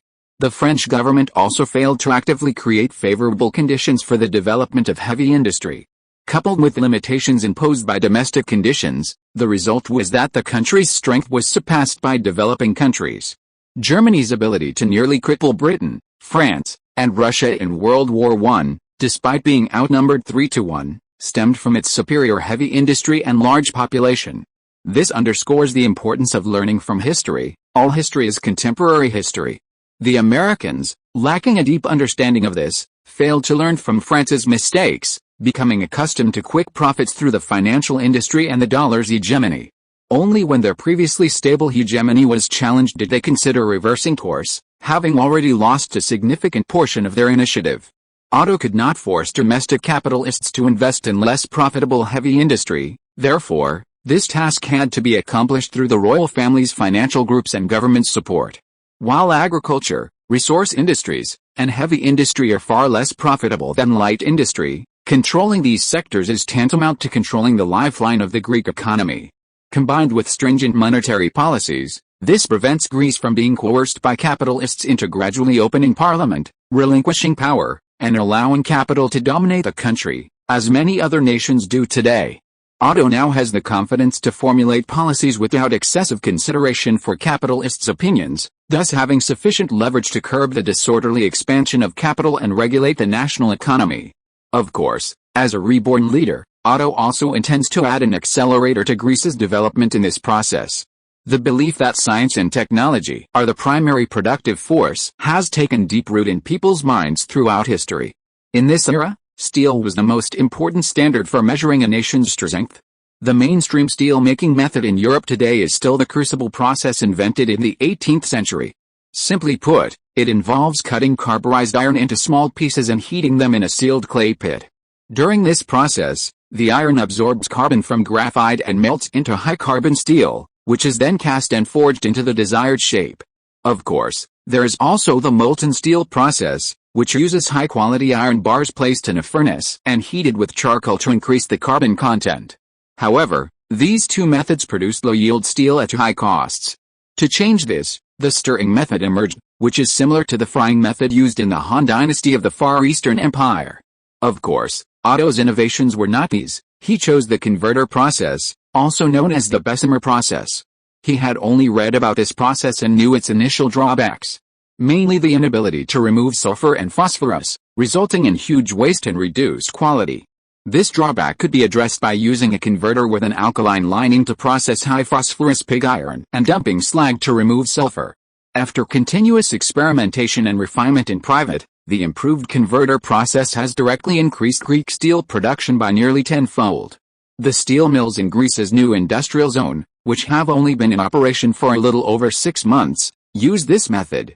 Because the overall steel market is currently experiencing a supply shortage, steel mills using the converter process are reaping huge profits and are ambitiously preparing to rapidly expand production capacity to further capture more market share. This new steel-making technology in Greece will clearly drive a series of industrial developments and trigger an industrial revolution. At the same time, to meet the demands of steel making, the steel mills have also improved their blowers, further increasing efficiency.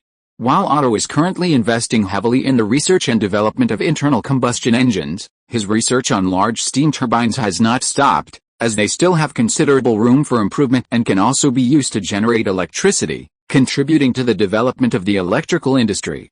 According to Otto, even some modern U.S. aircraft carriers still use steam turbines to generate electricity without reducing their thermal efficiency and even helping to reduce fuel consumption. Otto did not apply for a patent for the converter steel-making process, instead adopting a strict secrecy approach.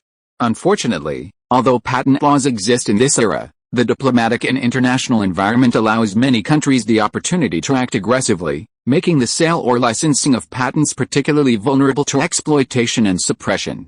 For example, as he knew of history, after Bethesda registered its patent in the United States, an American immediately claimed to have invented the method. This American inventor claimed to have been conducting secret research on his own, while in reality, the Bethesda law was already widely implemented in Europe. Anyone with a discerning eye could see what was going on, but the U.S. government immediately supported him, revoking Bethesda's patent and granting it to this insider. As a result, the patent returned to the U.S. government in a very short time. Through this maneuver, the U.S. government obtained the patent without spending a penny, and after promoting it domestically, the government could also enjoy the patent royalties paid by its domestic steel companies. Having accomplished this, the United States faced no punishment, and similar practices are not uncommon in European countries. Therefore, whether it's converter steel making, or the medical products and vulcanized rubber developed by the Royal Consortium, Otto would not take the technology and register it in other countries unless it's very difficult to keep secret, such as foot-operated sewing machine technology. Chapter 186 Railway Proposal. Despite Britain's strong opposition, France remained unwilling to relinquish its territorial claims to Morocco. Only because the Moroccan government received strong British support did the French army refrain from a large-scale offensive, and negotiations began. However, France's demands were ambitious, requiring Morocco to cede large swathes of territory, as well as open markets, investment, and other conditions. Britain, behind the scenes, encouraged Morocco to persist, thus the negotiations stalled from the outset. Historically, France did not invade Morocco at this time, but the France of this era differed from its historical counterparts. They had pacified northern Algeria, acquired Texas, and also gained control of two well-known gold-producing regions in Central America. Read Taiwanese novels at Taiwan Novel Network, twkcanon.com. While France lost most of its Egyptian interests, it gained more valuable colonies in the Americas, leading to faster economic development domestically. Having tasted success, France is now more concerned with colonial expansion than ever before.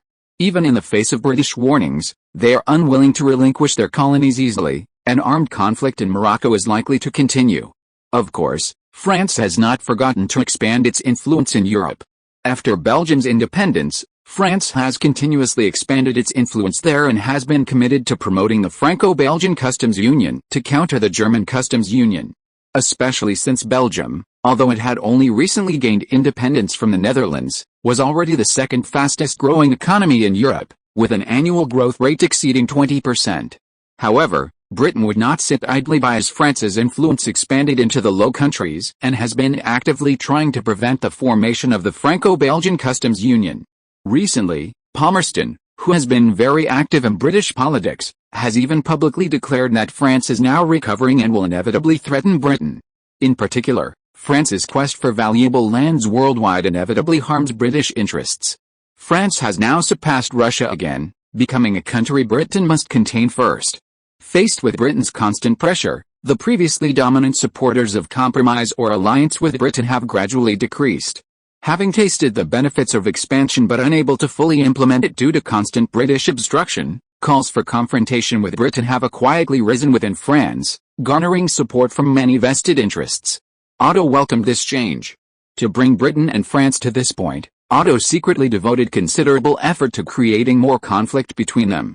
At this time, Britain was too powerful, and years of continuous development had cultivated a large number of pro-British factions worldwide.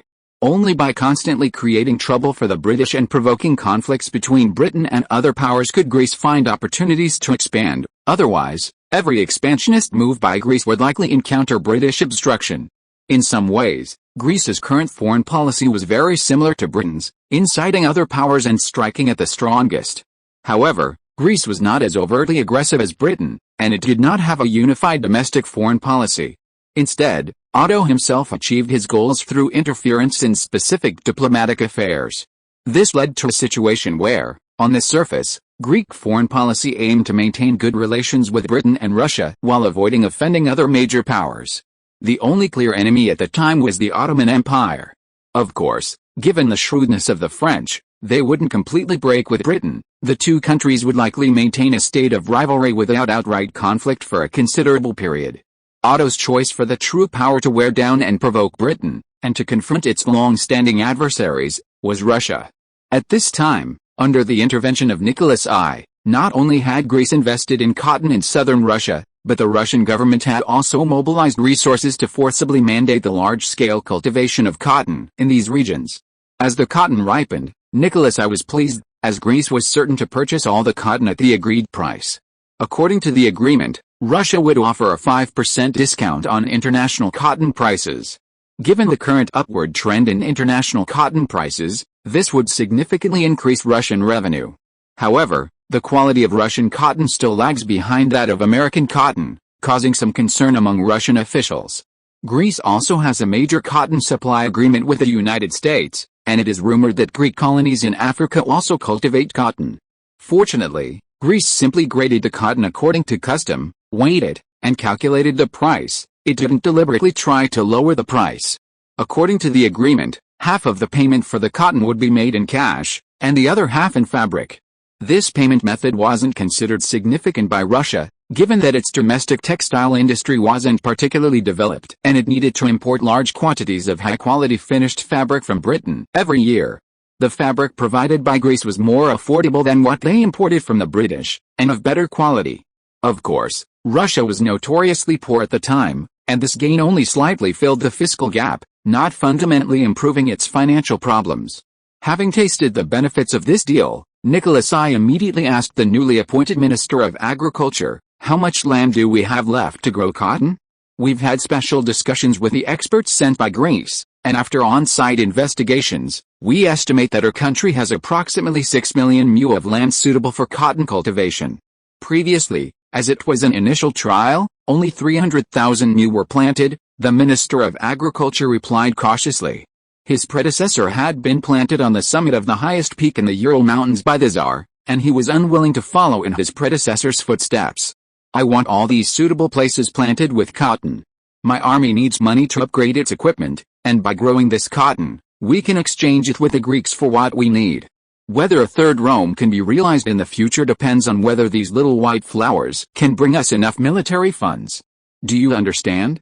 The newly appointed Minister of Agriculture, facing this tall and fierce-looking Tsar, dared not hesitate for a moment and immediately shouted, "Yes, Your Majesty, hurrah! Your Majesty, hurrah!" The surrounding ministers echoed, having no intention of objecting to the Tsar's decision, as many of them had also begun to plant cotton and were profiting from it. Nicholas I was pleased with the situation. After the meeting, Alexander privately offered another suggestion to Nicholas I. Father, we could use this money to first build a railway connecting the Caucasus region. The railway would not only speed up the mobilization of our troops, but also facilitate the exchange of goods. In fact, the empire has some textile factories in the north. Transporting cotton to these factories by rail would effectively reduce their costs and increase profits. After his second visit to Greece, Alexander had a deeper understanding of industrialization, especially the role of railways in national development. It's important to know that railway construction is one of the core projects in Greece's current 5-year plan, and Nicholas I has a deep understanding of the changes Greece has undergone in recent years. He is also very concerned about railways and knows that building railways will bring many benefits. However, the huge cost of railway construction makes him somewhat hesitant, worried that it will affect plans to strengthen the army. In response, Alexander said, "Father, we could actually ask the Greeks to build our railways." "Have the Greeks build our railways?" Nicholas I frowned slightly. "Are they capable of that?" "Of course they are," Alexander said. "When I went to Greece last year, I specifically investigated their railway construction. Currently, the railways in Greece are built by their own railway companies, not outsourced to other countries. The rails and steam locomotives are also manufactured by Greek companies. The quality of Greek steam locomotives is not much different from those produced in Britain, but the price is much lower. If we contract these railways to the Greeks, we only need to provide some manpower, which would be cheaper than building them ourselves." "Here's what you'll do," Nicholas I said, also looking forward to higher income from cotton planting next year, so he would have enough money to get things done. In fact, just like his suggestion to Russia to grow cotton, the proposal to build a railway directly to the Caucasus was also made by Otto to Alexander. The aim was to strengthen Russia's economic and military mobilization capabilities, allowing Russia to hold out longer during a war between the Ottoman Empire and Britain, thus causing more trouble for Britain. In this process, Greece would also benefit, enriching its cotton supply channels and finding export markets for its domestic industrial products, a win-win situation. Chapter 187 Business. Russia, planning a large-scale expansion of cotton cultivation next year, inquired about Greece's ability to supply cotton. Greece readily agreed. At this time, the widespread adoption of new sewing machines was increasing fabric consumption, and more capitalists were investing in textile mills in Greece, seeing the potential profits. Despite continuous efforts to expand cotton supply sources, the raw material shortage for Greece's domestic textile industry was widening. Based on current domestic cotton consumption, the cotton supplied by Russia would be used up in less than half a month, allowing Greece to maintain economic control over Russia. Of course, there's a deeper benefit behind this. As the cotton industry becomes increasingly important to Russia, its desire for land in Central Asia will greatly increase, potentially leading to more pronounced southward expansion. Central Asia is too close to India, and given Britain's sensitivity regarding India, Russian actions will make Britain more wary of Russia, escalating tensions and making Russia even more reliant on its ally, Greece. Taiwan Novel Network, the ultimate tool for reading Taiwanese novels, offers a super smooth experience. Just as Greece agreed to Russia's request to purchase all of its increased cotton production for the following year and signed the agreement, a primary school in California was holding its graduation exams. The exam papers were entirely in Greek. Through years of education, the children of immigrants living there had learned to communicate in Greek in daily life. This exam was crucial for them to receive their graduation certificates, and according to regulations, those with higher education earn higher wages and are more likely to be promoted. Meanwhile, high-achieving students had the opportunity to pursue further studies in mainland Greece, with a royal foundation covering all expenses. Upon graduation from secondary school, they automatically acquired Greek citizenship, instead of the current colonial status.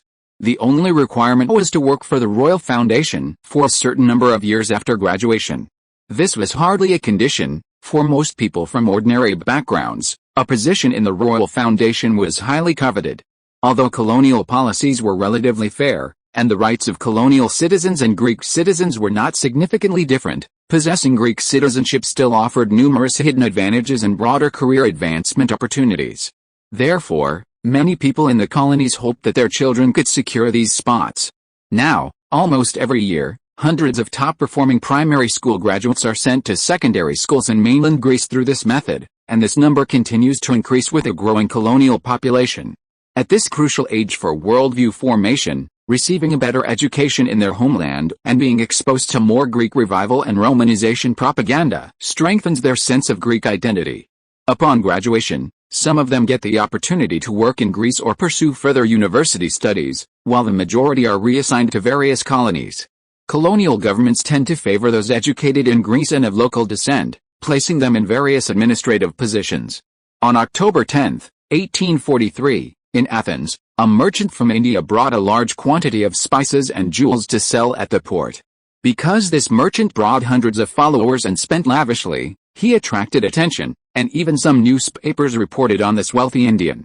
Otto, after reading the newspapers, specifically inquired about the merchant and learned that after arriving in Athens, he had purchased a large quantity of luxury goods from Venus's secret. This discovery piqued Otto's interest, and he immediately summoned the Indian merchant named Varahuis. "Your Majesty, you are much younger than I imagined," Varahuis said respectfully, bowing to Otto. "Thank you. Compared to Indians, I think you are more European in appearance," Otto said with a smile. After a brief exchange of pleasantries, Otto asked his question. "My subordinates reported to me about the goods you purchased after arriving in Athens, which has piqued my interest. Do your wealthy people also appreciate the mystery of Venus?" "Yes, Your Majesty," Otto replied. "Our nobles are very interested in these goods that have come from Europe. However, when British merchants transport them to India, the prices become even more exorbitant. It was only after much inquiry that I learned these products did not originate in England, but rather in Greece. Therefore, I came to Greece specifically to bring these luxuries to more people." "I see. It's an honor that my company's products are more popular."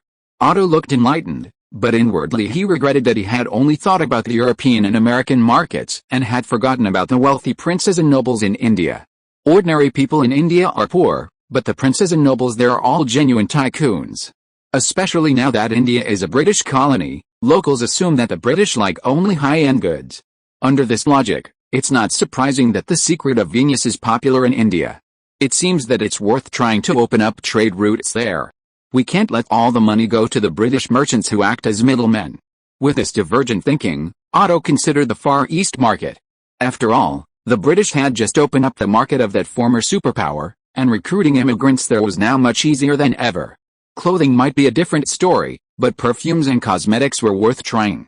He could also try learning handicrafts like Suzhou embroidery and turning them into products for promotion in Europe. With his ideas expanded, Otto was about to inquire about further cooperation in India, since India was now part of the British market, and exporting goods there would inevitably involve the local British. Unexpectedly, the other party suddenly made a request that took Otto by surprise. "If you want to buy weapons, why don't you contact them?" Otto paused for a moment, then immediately continued, "Most of the products from our weapons factory are not subject to export restrictions. You can inquire there for details. Of course, if you want to purchase in large quantities and need a matchmaker, I can act as an intermediary and introduce you both. After all, the more business or domestic companies have, the more taxes I can collect." Otto wasn't going to ask what they intended to do with the weapons, and since they had approached Greece, they probably didn't want Britain to know. Otto felt that the more business that might cause trouble for the British, the better. As for whether it would provoke a British reaction, the reality was that European countries were buying weapons everywhere at this time. This was just routine. Greek arms factories, wanting to earn more profits, couldn't possibly only do business with their own country. As a new player, Greece had been striving to open up more arms sales channels. Some time ago, it even sent someone to inquire whether the Far Eastern Empire needed weapons, but unfortunately, it was rejected. It seems these countries haven't been hurt enough yet. Only after they suffer more losses in the future will they possibly consider purchasing weapons to train a new army. Chapter 188 The Mandate of Heaven. Otto looked at the map, which marked a group of islands discovered in recent years, Hawaii.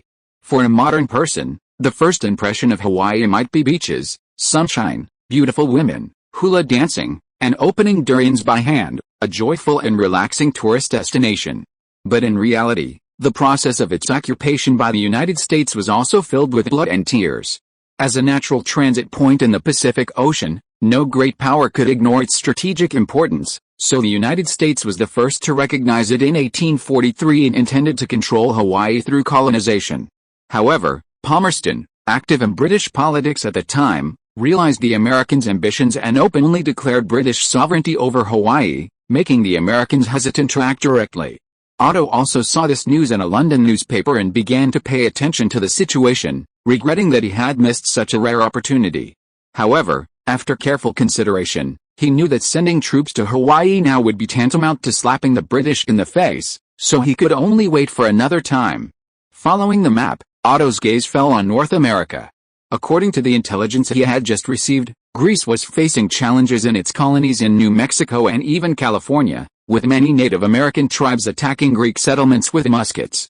According to the confessions of the captured prisoners, many of these Native Americans had been driven there by the Americans, who provided them with weapons and promised that they would become the masters of the lands they conquered. Otto wasn't too surprised that the Americans would resort to such tactics. As far as he knew, during their westward expansion, the Americans often used similar false promises to buy off Native American tribes into fighting each other, and then the tribes would break their promises and attack the heavily damaged Native Americans. Through this method, the Americans had almost wiped out the Native American tribes in the central part of North America, and now they clearly wanted to repeat the same trick, using the Native Americans to weaken Greece. Otto was somewhat satisfied with the countermeasures taken by the California colonial government, as they chose to use the same approach, telling the Native Americans, "Your bounty and right to live will be exchanged for the heads of the invaders." At this time, Greek immigrants in California blocked any possibility of American immigration, thus initially stabilizing their territory. However, in New Mexico, the United States and Greece were in a state of struggle for control. Because the Americans acted earlier and immigration was easier, they held a greater advantage than the Greeks in this process, while Mexico, the true owner of this land, was powerless. In the eyes of the Native Americans, Greek promises were clearly more trustworthy than those of the Americans, because many Greeks were like them, mostly Chinese. The Native Americans, having been deceived countless times by the Americans, didn't really trust them to begin with. However, they didn't have many options, they were no match for the Americans and could only hope that the Americans would keep their promises. Now, Greece was willing to make a similar promise: kill the Americans, and you could get revenge in exchange for money to buy whatever you wanted from the Greeks. At the same time, you could enjoy fair treatment in Greek-controlled areas, which was definitely a worthwhile deal for them. This tactic quickly worked, and because the Greeks were more trustworthy in the eyes of the Native Americans, most of these tribes chose to turn against the American immigrants. Soon, conflict erupted in the American settlements of New Mexico. These horse-riding Native Americans were weak in direct combat, but their guerrilla tactics, learned from bandits, were perfectly suited to their methods. The American settlers in New Mexico quickly began to suffer. The Native Americans may not have understood the differences between the Greek white settlers and the white Americans. However, Greek settlements often had large Chinese immigrant communities, unlike the American settlements. Civilian infiltration of New Mexico was severely hampered, and even those who had previously incited Native Americans to attack the Greek settlements faced retaliation. Greek and American immigrants had different attitudes towards the local Native Americans. Greece believed these people could be integrated and accepted as long as they were willing to actively approach them, given their labor shortage. Therefore, the Native Americans, accompanied by American families, traveled to various settlements. The settlement leaders typically gave them money and allowed them to purchase what they needed in the market. They also issued certificates of goodwill or inquired whether they would like to work at the colony. At the time, the Greek colonies were generally short-handed. While these Native Americans might not have much knowledge of farming, they could easily help with tasks such as herding livestock, construction, and cleaning. With the lead of the first group, more and more Native Americans began to cooperate with the Greeks, greatly weakening the influence of American immigrants in New Mexico and accelerating Greek expansion. When news reached the United States, fewer immigrants were willing to risk their lives to go to New Mexico. Although many Americans claimed they were destined for it, reality dealt them a heavy blow, causing many to feel disillusioned. It could be said that due to Otto's butterfly effect, the United States was truly in dire straits at this time. Now, when Americans claim they are destined for it, the Greeks also claim they are destined for it, and they not only say it, but they also deeply believe it. Just 3 years earlier, in 1840, when Greece announced its new 5-year plan, the country's newspapers, in addition to reporting on the key projects of the plan, also published a statement from King Otto, or rather, a promise to all Greeks: "I hope that you will work with me for the rise of Greece." If we all struggle together for 30 years, the Eastern Roman Empire will surely be rebuilt. The Greek people at this moment deeply believed in Otto's promise. According to European history, since the fall of the Byzantine Empire, Eastern Roman Empire, although many countries claim to be the successors of Rome, no country was truly more legitimate than Greece. Coupled with the widespread dissemination of European nationalism at the time, the restoration of the Byzantine Empire became a shared ideal for all Greeks after their regaining independence. While this slogan was uttered with great enthusiasm, anyone familiar with the reality felt it was fraught with difficulties and the hope was slim. Therefore, most Greeks believed that even regaining Epirus, Macedonia, and other Greek-held territories within 2 or 3 decades would be an extremely difficult feat. It wasn't until Otto became king of Greece, and through diplomacy, reclaimed Thessaly and the Ionian Islands, that he was widely regarded as an exceptionally capable ruler. What surprised everyone even more was that, in just a few short years, Otto led the people to expel the Ottoman Empire from the Balkans and restore vast swathes of Byzantine territory. It can be said that in just 10 years as king, Otto's achievements exceeded the imagination of most Greeks, and thus, the entire Greek population placed immense trust in him. Therefore, after Otto uttered those words, all Greeks believed that he was a man blessed by God, that Greece under his rule was ordained by destiny, and that his promises would inevitably come true. This spirit also influenced the entire Greek nation, and many Greeks resolved to dedicate themselves to the rise of Greece.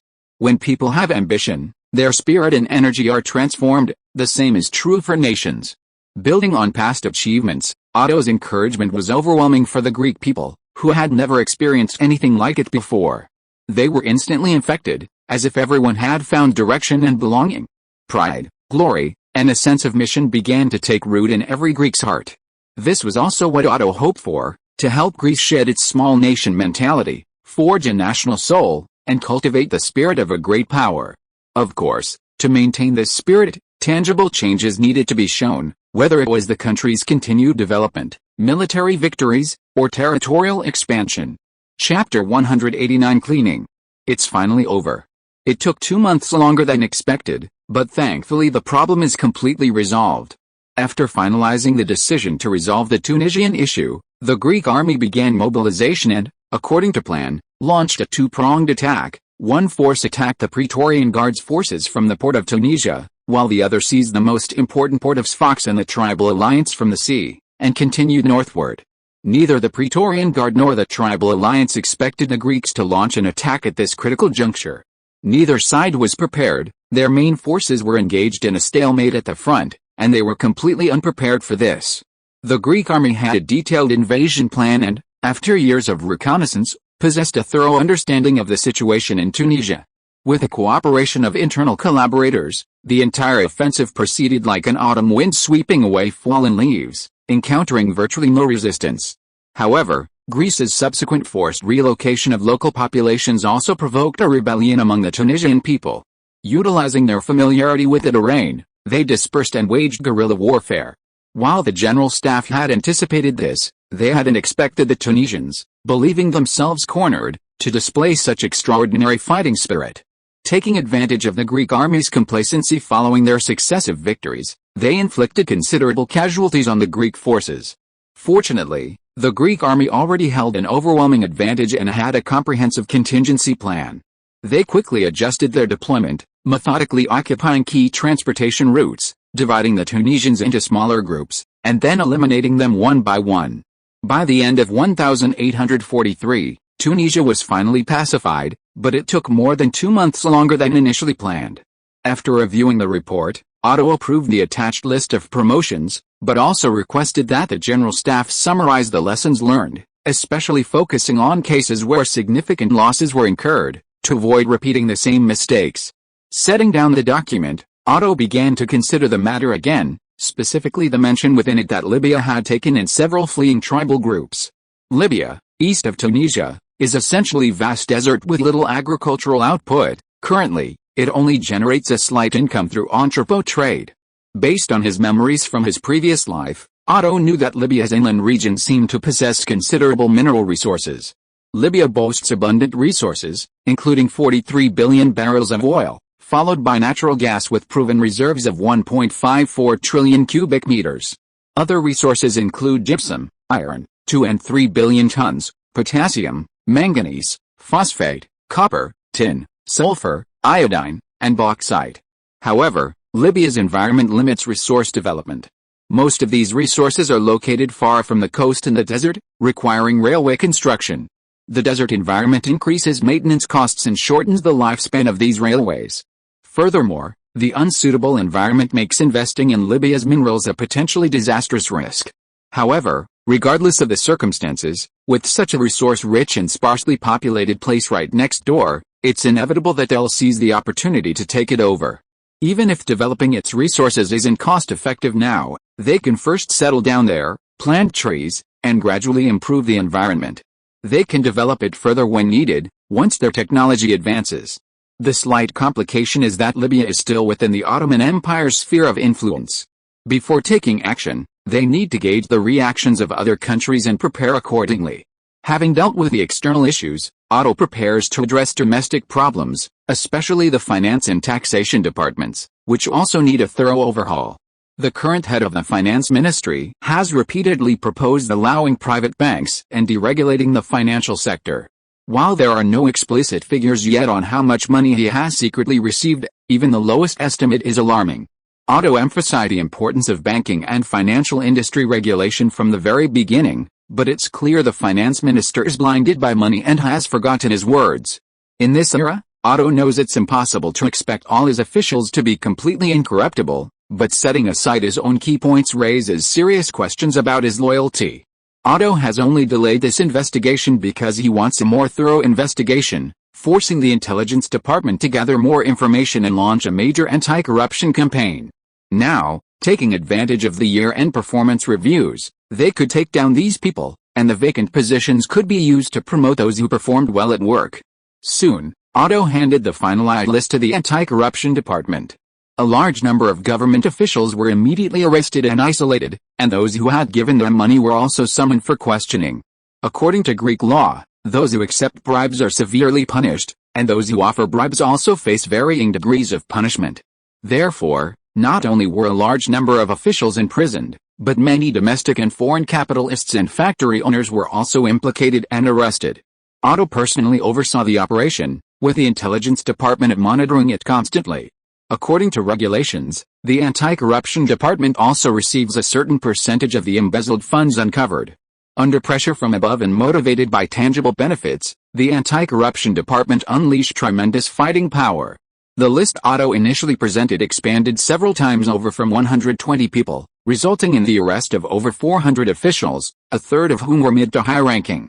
Seeing the growing anxiety and fear within the government, Otto knew it was time to stop and ordered the operation to cease.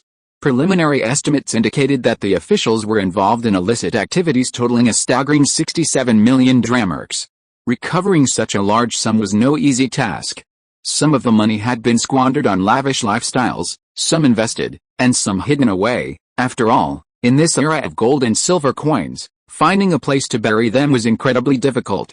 Otto was prepared for this.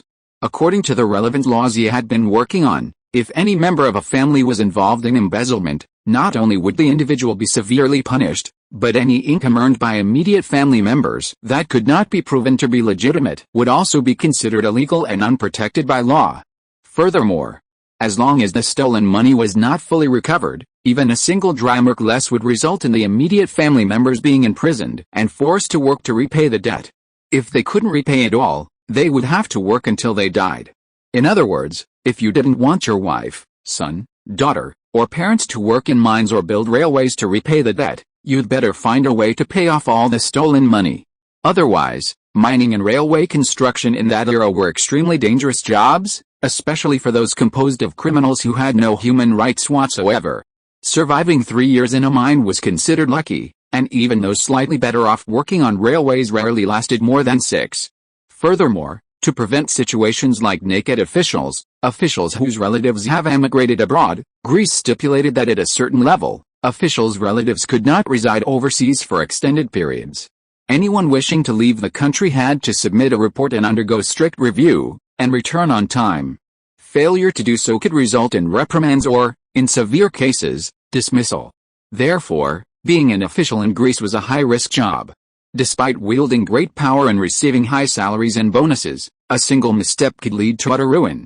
Even so, Otto was not worried at all, because he knew in his heart that there might be a lack of all kinds of people in this world, but there would never be a lack of people who wanted to be officials. If you are listening to this novel on a channel other than Fanfic World, it means it was downloaded and re-uploaded without effort. We warmly invite you to visit our channel, Fanfic World.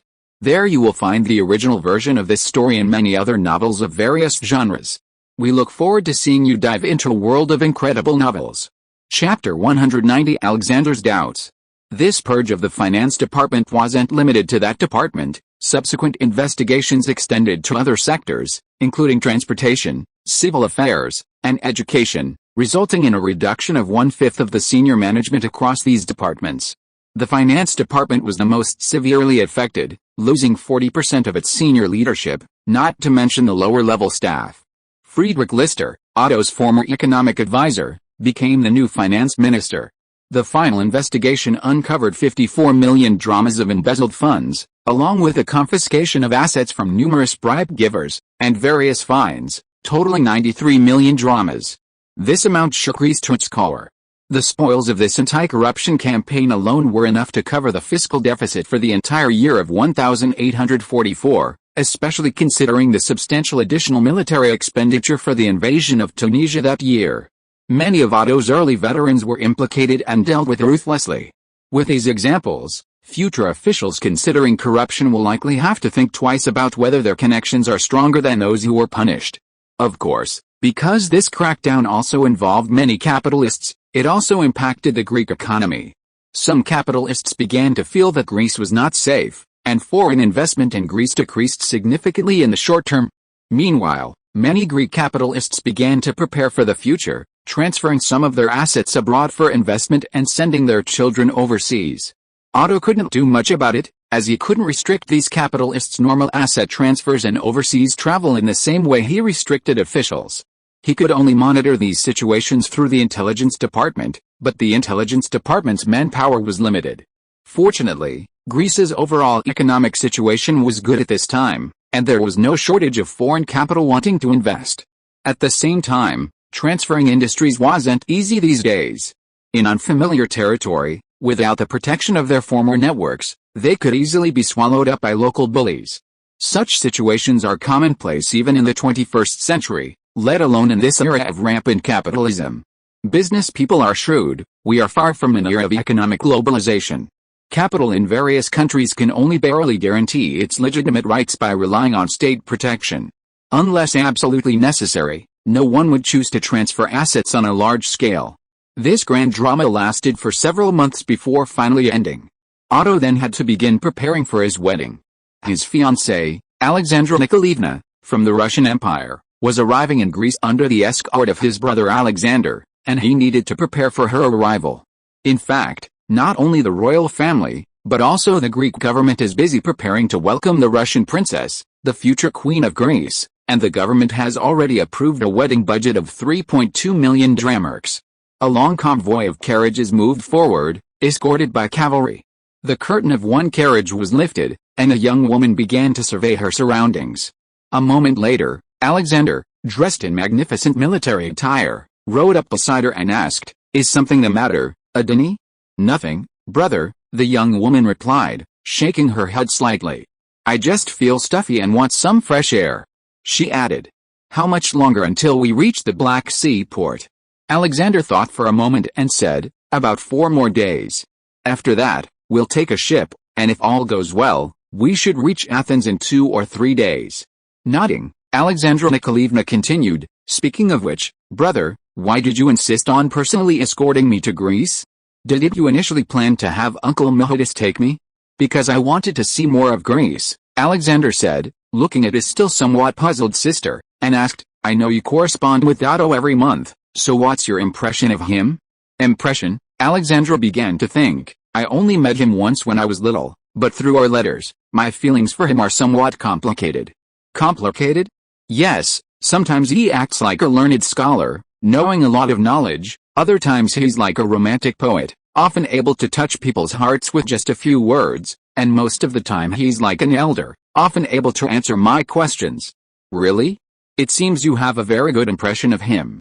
Alexandra laughed loudly. To be honest, I've met and interacted with him quite a bit, and my biggest impression of him is that he's terrifying. Terrible. Alexandra was slightly taken aback. She never expected her brother to evaluate him that way. Yes, terrifying. Alexander's tone became serious. I first met him when I was a young adult studying abroad. At that time, I was tasked with winning over Greece. Because we were close in age and because of our respective positions, we talked a lot about political topics. I've forgotten some of what he said, but some of it remains vivid in my memory. Looking back over the years, I found that some of his judgments were remarkably accurate. He had an extraordinary keen eye for politics, and also a unique perspective on military and economic matters.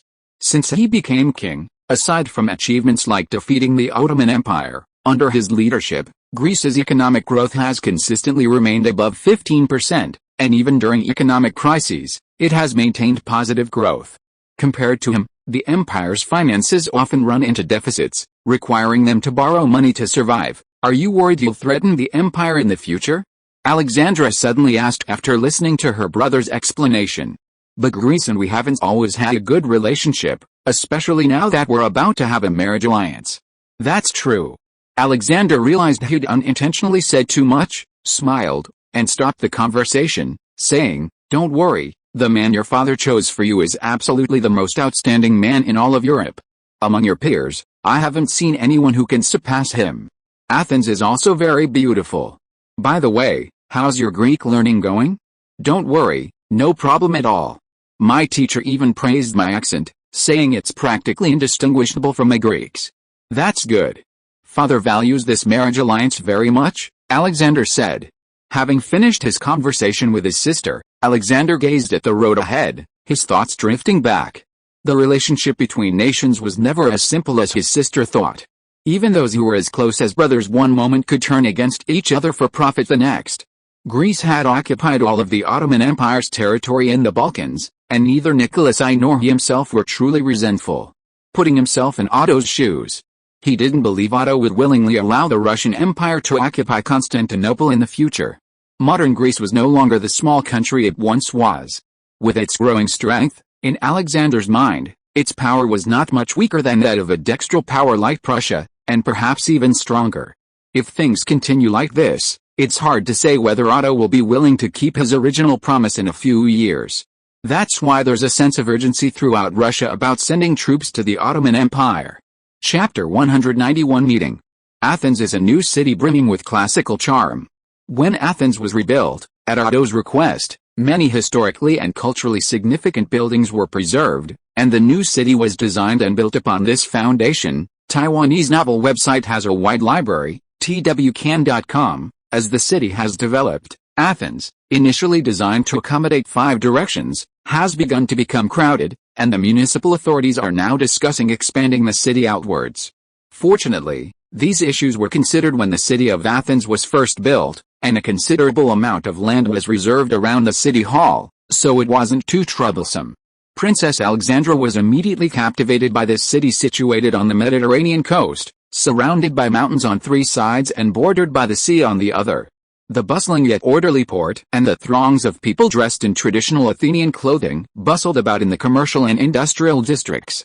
Looking into the distance, the Acropolis of Athens, imbued with the artistic atmosphere of ancient Greece, stood majestically, most notably the 15-meter-high statue of Athena, built during the reconstruction of the city, atop the hill, seemingly overlooking everything around it.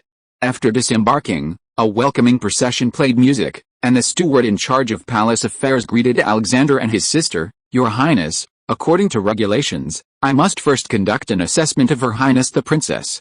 Afterwards, the chief of ceremonies will escort you to your room. A welcoming banquet will be held tonight. I hope you have a pleasant evening." Princess Alexandra, though she had long known this was inevitable, still felt somewhat awkward. The so-called assessment was to confirm the princess's intelligence, eyesight, hearing, and the smoothness of her physical movements. Most importantly, it was to verify her virginity, an essential part of any royal marriage. At 6 p.m., inside the palace, witnessed by many nobles from the country and envoys from various countries, Otto met his fiancée. The master of ceremonies walked in the center of the red carpet and announced loudly, In His Majesty the King's name, I would like to invite Princess Alexandra Nikolaevna and her brother, Crown Prince Alexander. The siblings were dressed in magnificent court attire, and all eyes were on them. Noticing his sister's slight nervousness, Alexander said softly, "Don't be nervous. Greece has only been independent for a short time. Many of the nobles standing here are from the countryside and don't even know much about court etiquette. You don't need to worry about making a mistake and being pointed out." Of course, what Alexander didn't say was that Greece originally had many ancient noble families, but they were all wiped out after Otto arrived in Greece. Is this the princess of the Russian Empire? She looks quite tall. I hope she's not the queen of deficits. Are you worried that the royal family doesn't have enough assets? Otto first sized her up. She was tall, elegant, and quite proper as she came before the emperor to bow. Otto stood up and said in Russian, "Welcome to Greece, both of you." "Thank you, Your Majesty. I am confident I will have a pleasant time in Greece," Princess Alexandra replied in Greek. Otto smiled, extended his right hand, and the two clasped hands. Then, he looked around and solemnly said, "Let us welcome Princess Alexandra from the Russian Empire. Tonight, I will hold a welcoming ball at the palace." Her arrival signifies that Greece and the Russian Empire will become the closest partners. Soon, news of Otto's upcoming wedding spread throughout Athens. Many people offered their blessings to the couple. There were quite a few Greeks who were close to the Russian Empire, and everyone believed that their union would elevate the relationship between the two countries to a new level. At 8 p.m., in the royal banquet hall, Otto finished his first dance with Alexandra and then led her to a quieter spot to chat. The other attendees were considerate enough not to disturb them, and the two pen pals, who had been in contact for years, took the opportunity to talk. Alexandra's stunning beauty and perfect figure were secondary advantages to Otto. It was her intelligence that truly convinced him she was a very suitable candidate for queen, and that he was incredibly lucky. Unlike the Far Eastern tradition that harem members were forbidden from interfering in politics, European tradition dictated that queens could participate in national politics. A queen with political acumen would be helpful to Otto's rule and would also benefit Greece's development. If, like Louis XV's queen, she only cared about luxurious pleasures and didn't know how to govern, even if Otto was wealthy, it would likely have a very negative impact on the country. Of course, the girl before him was still quite naive and needed Otto's guidance and nurturing. He spoke with deep affection. "It is an honor to invite you to serve as the most honored person in Greece. In the years to come, we will witness glory together. Your Majesty." Princess Alexandra had been repeatedly instructed by her father and brother before coming here to strengthen the bond between the Russian Empire and Greece. She solemnly replied, "It is my honor to become your wife." After both expressed their feelings, the conversation flowed more smoothly. Otto smiled and asked Alexandra how she felt. Alexandra thought for a moment before replying, "Overall, it's very good. Most people are enthusiastic, but some seem unwelcoming. They're probably worried that Greece will completely side with the Russian Empire. There are quite a few pro-British forces within Greece," Otto explained slowly. "On the surface, Britain and the Russian Empire maintain friendly relations, but this is evident in the disputes over issues like the Bosphorus Strait. Neither country will easily back down. This involves their core strategies. Greece's current geographical location and historical factors inevitably involve this issue, and they don't want Greece to become hostile to Britain because of it. You don't need to worry too much about their opinions. You will share Greece's rights with me, and when looking at issues, I hope you can also observe from a higher perspective, just like me." Next, Otto began to talk to Alexandra and the people at the ball, introducing her to important figures such as the current Greek cabinet ministers. These people were quite satisfied with Alexandra's initial performance. Of course, after this meeting, the two would begin preparing for the wedding together. A king's wedding is no small matter, and both in the East and West, there is a set of elaborate rituals. Alexandra also needed to adapt to local customs and, in the days to come, learn about Greek wedding etiquette. Nicholas I was quite generous, bestowing upon Alexandra the title of Grand Princess of Ukraine. While this didn't mean she was given full control of Ukraine, she would receive a substantial annual pension, roughly 5% of Ukraine's annual revenue. Furthermore, Alexandra's dowry, which accompanied her to Greece, was exceptionally lavish. The Russian Empire was poor, but that didn't mean the Tsarist family was. When Napoleon conquered Europe, countless treasures, antiques, and works of art were transported to France. Later, after his defeat, Russian troops invaded France, looting a large portion of these riches and bringing them back to Russia, where they became part of the Tsarist family's collection. For this wedding, Nicholas I also provided many precious collections as part of Alexandra's dowry. In comparison, although Otto's dowry was generous, it still felt somewhat lacking, which made Otto sigh when he saw the gift list, realizing that he had truly married a rich woman. Chapter 192 Athens Observations and Weddings. April 5, Princess Alexandra of the Athens Royal Palace was learning dance with a Greek etiquette teacher. Currently, French court dances are most popular in Europe, a style that Otto followed when he first became king. Later, as Greece's power increased, and at the urging of some Greek scholars, Byzantine court dances gradually gained popularity among the upper classes and were used on more and more occasions. After a morning of practice, Alexandra bathed and then went to the restaurant to have lunch with Otto. Lunch at the Greek court was simple, 3 dishes, a soup, and a dessert. In other countries, such extravagance would be far more common. The current royal court traditions in Europe originated from the French fashion popularized by the Sun King.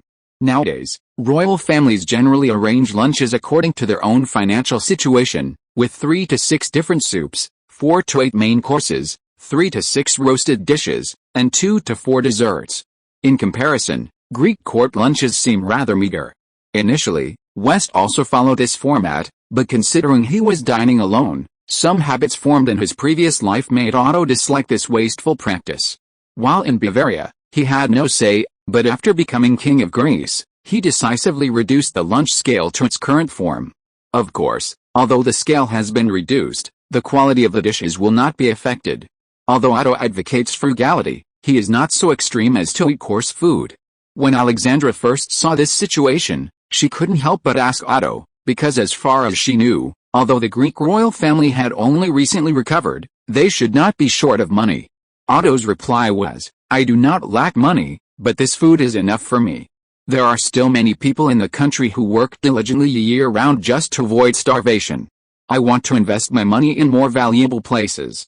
Alexandra found Otto's words somewhat unbelievable, because she often heard the comment that the poor were poor because they were too lazy. Otto wasn't too surprised, because people's perceptions vary greatly depending on the information they have access to. The emperor's utterance of "why not eat meat porridge" wasn't because he was stupid, but rather because he lacked a clear understanding of the living conditions of the lower classes. Otto did not immediately refute her statement. 2 days later, he took Alexandra, dressed in casual clothes, to a rural area outside Athens and personally explained to her the lives of ordinary farmers. Upon returning to the city, he took her to a shelter, showing her the true plight of the underprivileged.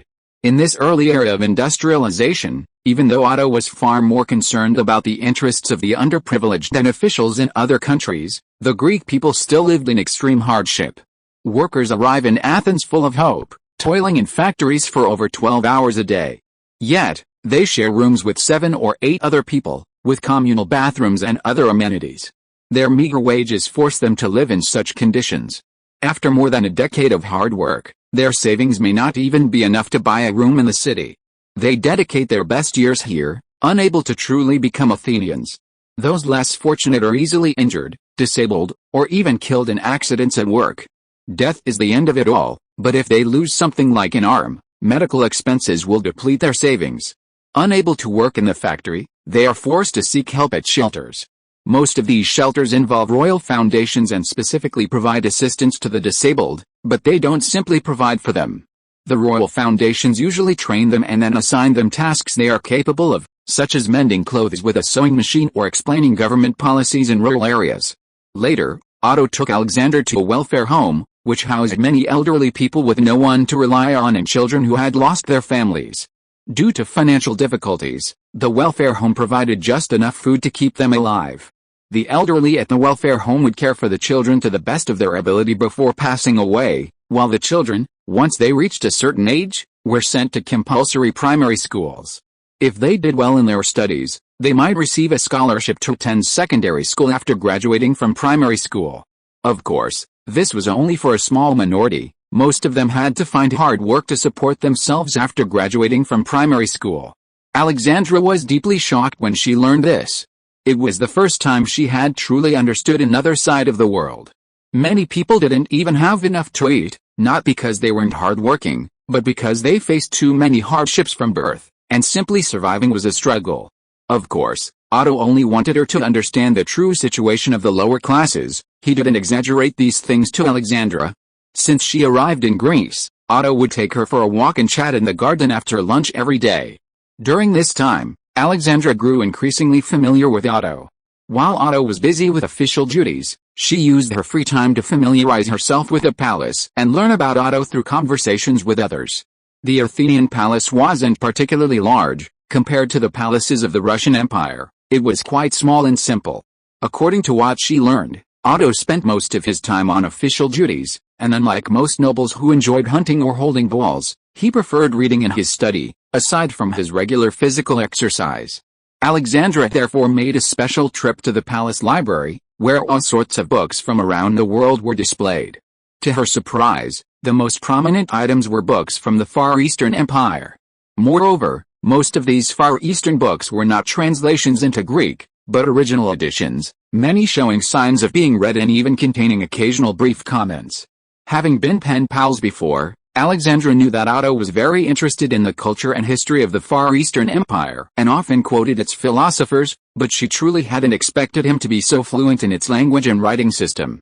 Of course, through her inquiries, Alexandra also learned that Otto had a Polish lover who currently served as a servant in the palace. This news inevitably brought a pang of sadness to Alexandra, who had gradually placed her heart in Otto. However, having grown up in the court, she knew that some things were unavoidable. No noble in the Russian Empire with even a little status was immune to this, including her own father and brothers. Otto's situation, having only one lover so far, was considered exceptionally chaste, and she could only try to accept it. Otto and Alexandra's wedding was set for April 16th. The first rays of dawn shone on the churches in Athens. The golden altar and exquisitely carved murals created a grand and solemn atmosphere. Early rising priests and nuns conducted final checks, and the children gathered there were doing their final practice. The square in front of the church was filled with nobles and officials from all over the country. Police officers responsible for maintaining order kept the crowds who wanted to catch a glimpse of the royal family outside the cordon.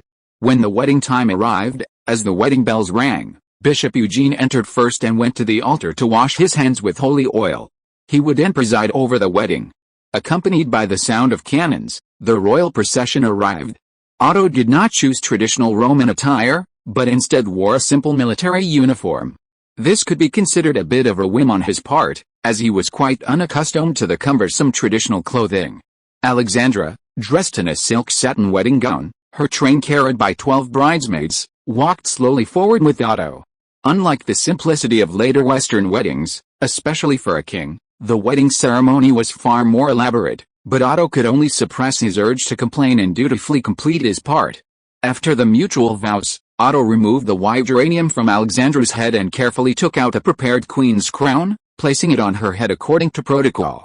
The moment the crown was placed, the children in the church choir immediately raised their voices to a climax. At the same time, the church bells rang, and guests near and far began chanting "God Save the King," and "God Save the Queen."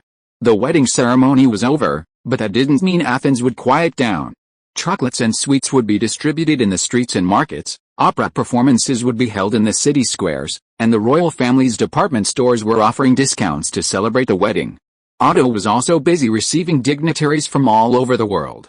Greece was no longer the small country it once was, and besides, the other party in the wedding was the Russian Empire. Basically, governments and prominent nobles from all over Europe attended the wedding. Chapter 193 Expelling the Greek Traitor. Greece was in a state of jubilation, and the neighboring Ottoman Empire was also bustling with activity. Groups of Muslim believers occupied the streets of Constantinople, chanting, "Expel the Greek spies. Greeks cannot be trusted. Drive the infidels out of our land." Under the influence of these slogans, the Greek embassy in Constantinople remained tightly shut. The embassy guards were mobilized, rifles in hand, vigilantly watching the Muslim believers surrounding the embassy, fearing that if someone incited them, these fanatical believers would swarm into the embassy. The Greek ambassador to Constantinople stood at the window, watching the crowd surrounding the embassy, his face solemn. Knock, knock, knock. A knock came at the door. "Come in," the ambassador responded, and then his secretary entered, reporting, "Your Excellency, a message has arrived from Athens requesting that we destroy important documents in advance." If things seem amiss, we can evacuate the embassy and leave Constantinople through the port. I understand. Then act quickly. First, clean up the important documents, have people pack their bags, and instruct the guards to pay close attention to the surrounding area. If anything seems amiss, they are allowed to fire warning shots. Yes, Your Excellency, the secretary replied in a deep voice, and quickly left. Watching the secretary close the door again, the ambassador's sense of urgency remained undiminished. Although the response from home had been swift, the embassy was now completely surrounded, and evacuation wouldn't be so easy.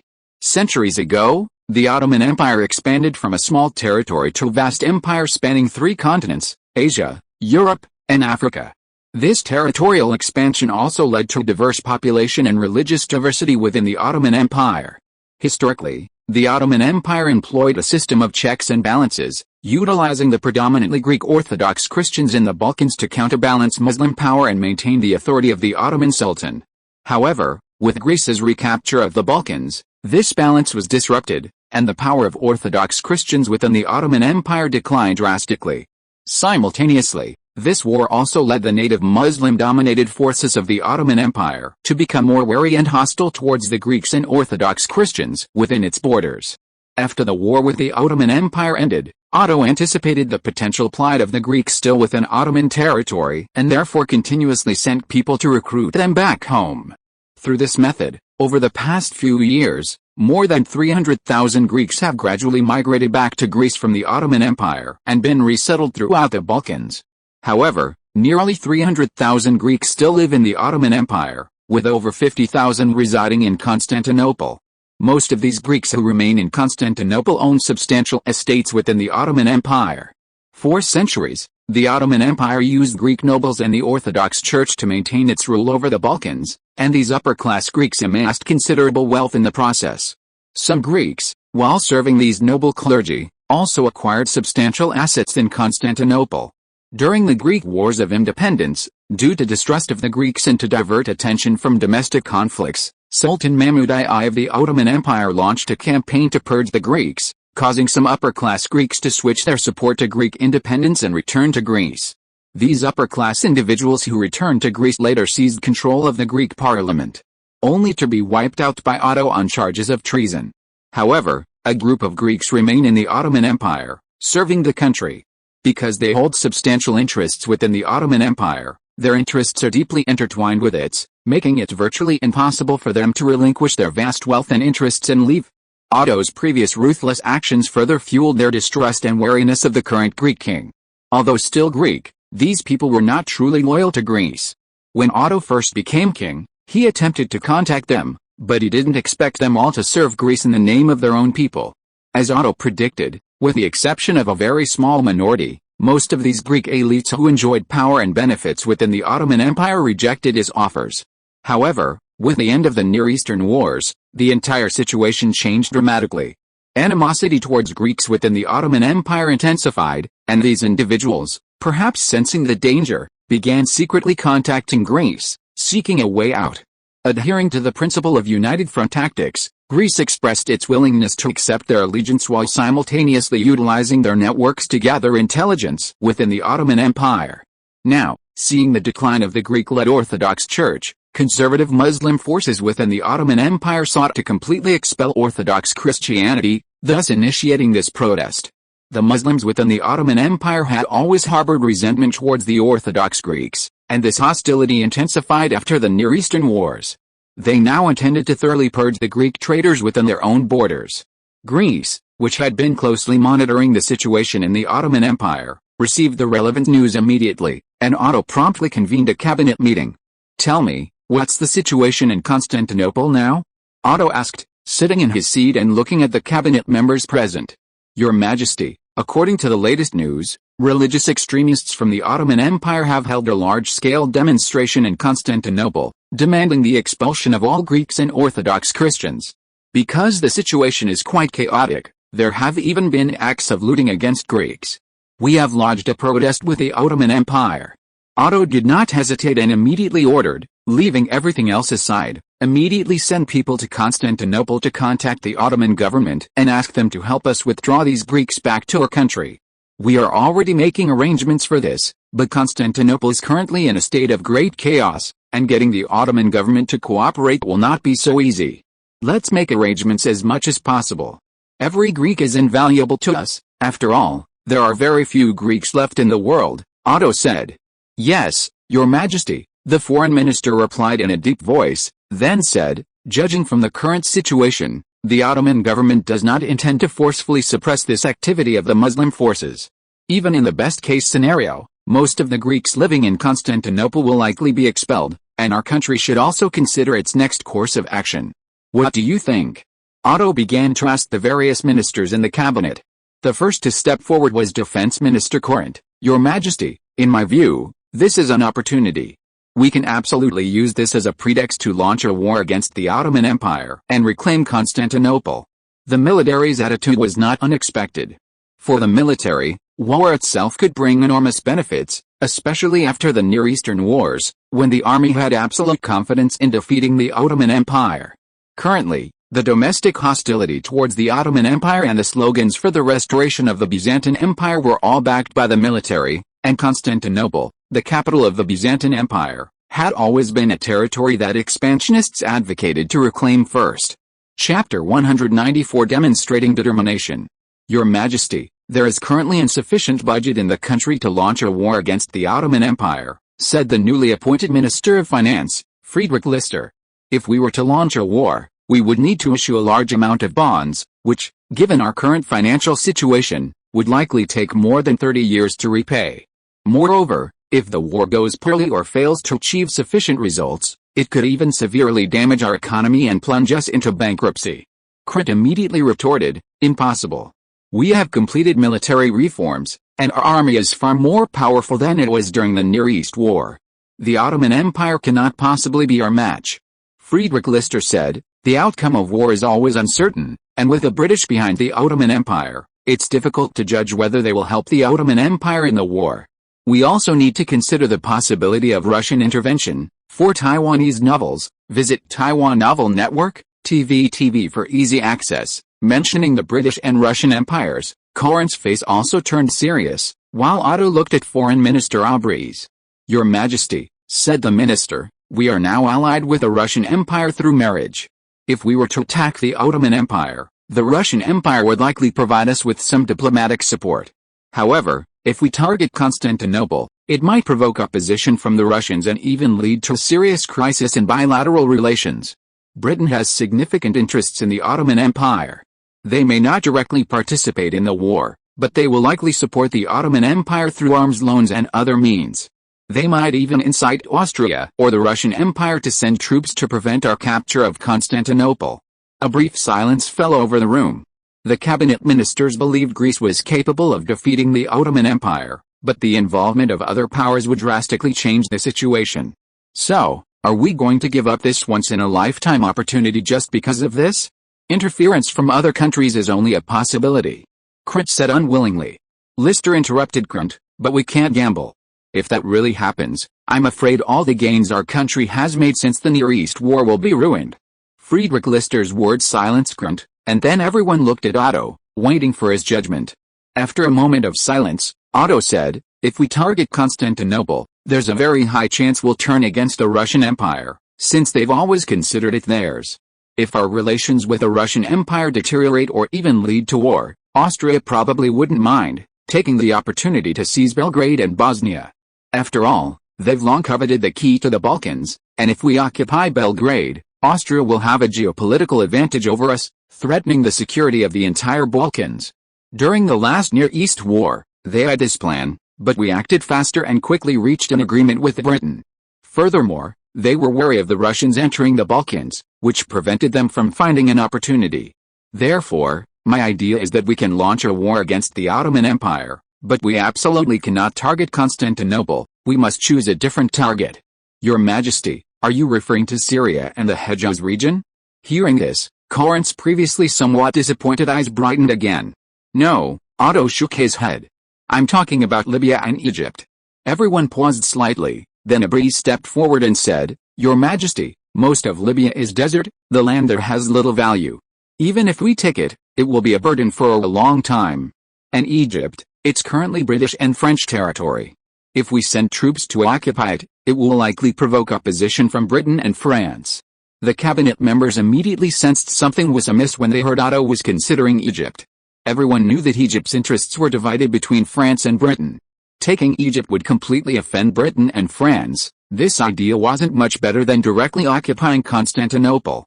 Seeing the expressions on his ministers' faces, Otto knew what they were thinking, so he spoke up. Indeed, as Aubrey said, Egypt involves the interests of both Britain and France, but France is absolutely not going to war with us because of Egypt. After a pause, Otto continued, first of all, the British have already seized most of France's interests in Egypt. Since the war with Egypt, Britain has been dumping large quantities of goods in Egypt, constantly squeezing out a market share of French goods, and even taking away almost all of the cotton market share from the French. Because France has cotton supplied by the Texas colony, the importance of Egyptian cotton to France has greatly decreased, so France has tacitly accepted this outcome. In particular, the British, through the Ottoman Empire, intervened in Egyptian affairs, forcing Egypt to expel French officials and appointing British officials to many important positions. At this time, Egypt had a custom of appointing Europeans to high-ranking positions. Now, French interests in Egypt have diminished considerably.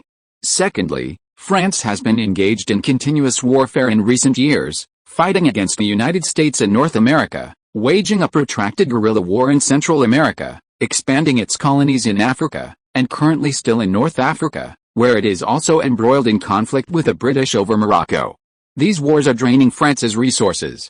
Aside from its Texas colony, France has invested heavily in Central America, Morocco, and West Africa, but has yet to reap sufficient rewards.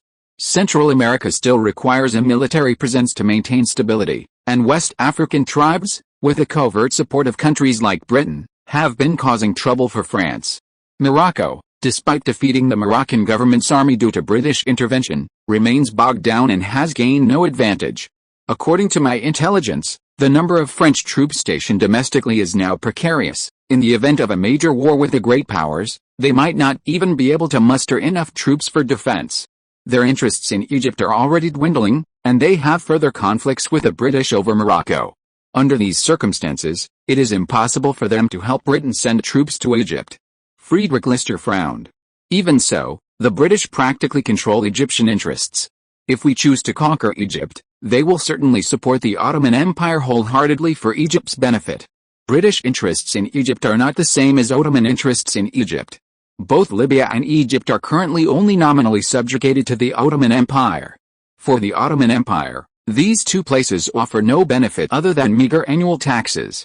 If our army reaches the walls of Constantinople, and the capital is constantly threatened, they will easily make a decision. Furthermore, due to treaty restrictions, Egypt's army, originally numbering nearly 100,000, has dwindled to just over 20,000. Coupled with the dumping of British products, many Egyptian factories lost their monopolies and went bankrupt. Under these circumstances, Egypt lacks sufficient financial support to train and re-equip its current army, making it extremely weak. As for Britain, compared to its powerful navy, its army is too small. After the Napoleonic Wars, Britain would not easily engage in a direct war with a single, powerful army. If we can quickly capture Cairo and establish a fait accompli, the British will be even less likely to declare war on us. Especially now, Britain is afraid that we will completely side with the Russian Empire. My idea is that after we take Egypt, if the British choose to threaten us with a war to force us to withdraw, we will contact the Russian Empire and use Constantinople as a bargaining chip to lure them into sending troops. I believe that once the British receive this news, in order to prevent Russia from gaining access to the Mediterranean, they will also choose to negotiate with us. At that time, we only need to give the British some compensation and make some concessions on trade so that they can recover some of their losses, and they will ultimately have no choice but to accept reality. Otto's plan was essentially to leverage Russia's power and use the Russian Empire to force Britain to make concessions. However, this plan carried a risk. If Russia were to intervene militarily, it would almost certainly aim to capture Constantinople. Given Constantinople's proximity to the Greek border, even if the Greek army were to slack off, the Russian army could easily defeat it. If Constantinople fell into Russian hands, Greece's dream of regaining the Byzantine capital would likely be very difficult to realize. After Corinth voiced his concern, Otto explained, therefore, We must first take Egypt, and then see the British reaction. We'll use this to threaten them and try to reach some exchange of benefits. If the British don't agree, we'll contact the Russian Empire. I believe that when the time comes, the British will understand that we're serious and will definitely make concessions. Even if we take a step back and let the Russian Empire get Constantinople, it won't be a big deal. In my opinion, Constantinople is indeed very valuable, but for Greece, it's worthwhile to use it to exchange for Egypt. After a pause, observing everyone's expressions, Otto said, "If you look at a map, you can see that Egypt's territory now encompasses the area from the southern coast of the Mediterranean to the Sultan Equatorial region to the south. Further south, to the southeast, lies Kenya, where we already have numerous colonial outposts. Over time, we can connect Egypt with our African colonies. Currently, our connection with our African colonies is solely by sea, especially in East Africa, where the restrictions are too numerous, leaving our colonies constantly threatened by the British. Competing with the British Navy in the vast Atlantic is virtually impossible. However, if we can connect our African colonies with our North African territories on land, we only need to secure the Mediterranean sea lanes to maintain contact between our African colonies and our homeland. If our Navy continues its steady development, it will be possible to safeguard our interests in the Mediterranean. After all, while the British Navy was powerful, it needed to be deployed globally, and the forces it could mobilize to the Mediterranean were limited. The African colonies possessed immense potential for development in terms of environment and natural resources. Compared to a single city, the vast territory of Africa was far more valuable. Once these lands were developed, our power would be greatly enhanced in 20 or 30 years. Constantinople couldn't be moved, it was right on our border. If we were determined, we could certainly take it back. Of course, this was only a last resort. If possible, I would prefer to leave Constantinople temporarily in the hands of the Ottoman Empire. What we needed was to demonstrate our resolve to the British. Chapter 195 The Final Ultimatum. Read good books from Taiwan on Taiwan Novel Network, super convenient. On April 26, 1844, incited by the rising Muslim forces within the country, the Ottoman Empire finally announced the expulsion of 50,000 Greeks living in Constantinople from the Ottoman Empire and the confiscation of their property. Upon receiving the news, Greek Foreign Minister Albrez traveled to Constantinople to protest to the Ottoman Empire. Greece demanded that the Ottoman Empire return the Greeks' assets within a week and compensate them for their losses of 8,000 drachmas. Greece also demanded that the Ottoman Empire punish radical Muslims and allow Greek missionaries to preach freely within the Ottoman Empire, or Greece would declare war on the Ottoman Empire. Crack! With a crisp sound, the porcelain from the Far Eastern Empire was smashed to pieces by the Ottoman Empire's Sultan, Majd. Do the Greeks think they can threaten the great Sultan? 80 million drachmas, and they still threaten war? Do the Greeks think that by taking advantage of the empire's preoccupation and luckily defeating it, they are truly the empire's adversary? The Ottoman Empire's Prime Minister, Grand Vizier, delivered the latest intelligence. Your Majesty, according to news from the frontline fortresses, the Greeks on the border show signs of mobilization. Clearly, they are preparing to go to war with the empire. After the Near Eastern wars, the Greek border was too close to Constantinople, the capital of the Ottoman Empire. A normal march from the Greek border would take only 2 days to reach Constantinople. The Ottoman Empire, of course, could not ignore this imminent threat and had spent considerable sums building fortifications along the Constantinople front, creating a series of fortresses. Even within the Ottoman Empire, there were requests to move the capital to the Ankara region. However, as an ambitious and proud sultan, Majd rejected this proposal. He still harbored ambitions to reclaim the Balkans in the future. While he did not initiate the expulsion of the Greeks, he was happy to see it happen. Having witnessed Greece's swift capture of the Balkans using local rebel armies without any resistance or uprising in recent years, he had lost all trust in the Greeks within his own country. He simply hadn't expected the Greeks to so decisively choose the threat of war. As far as he knew, Greece's finances had been extremely strained in order to complete its so-called 5-year plan. Where would they find sufficient funds for a war? In fact, after the cabinet meeting, at Otto's instigation, the Greek government issued 200 million drachmas in war bonds, using the land and mineral resources gained from the war as collateral. The Royal Financial Group immediately used its gold reserves to send to the Central Bank of Greece, directly assuming 160 million drachmas, which allowed Greece to mobilize its army immediately. And this was only the first tranche of bonds. Depending on the situation, Greece would issue more war bonds. As for the conditions proposed by Greece, aside from the exorbitant amount of reparations, other demands, such as the treatment of Muslim believers and permission for missionary work, would likely plunge the Ottoman Empire into internal strife if it agreed. Therefore, Mejid knew that this war was inevitable. Thinking of this, Mejid said, "Mobilize our troops as well, and contact the British. We need their support."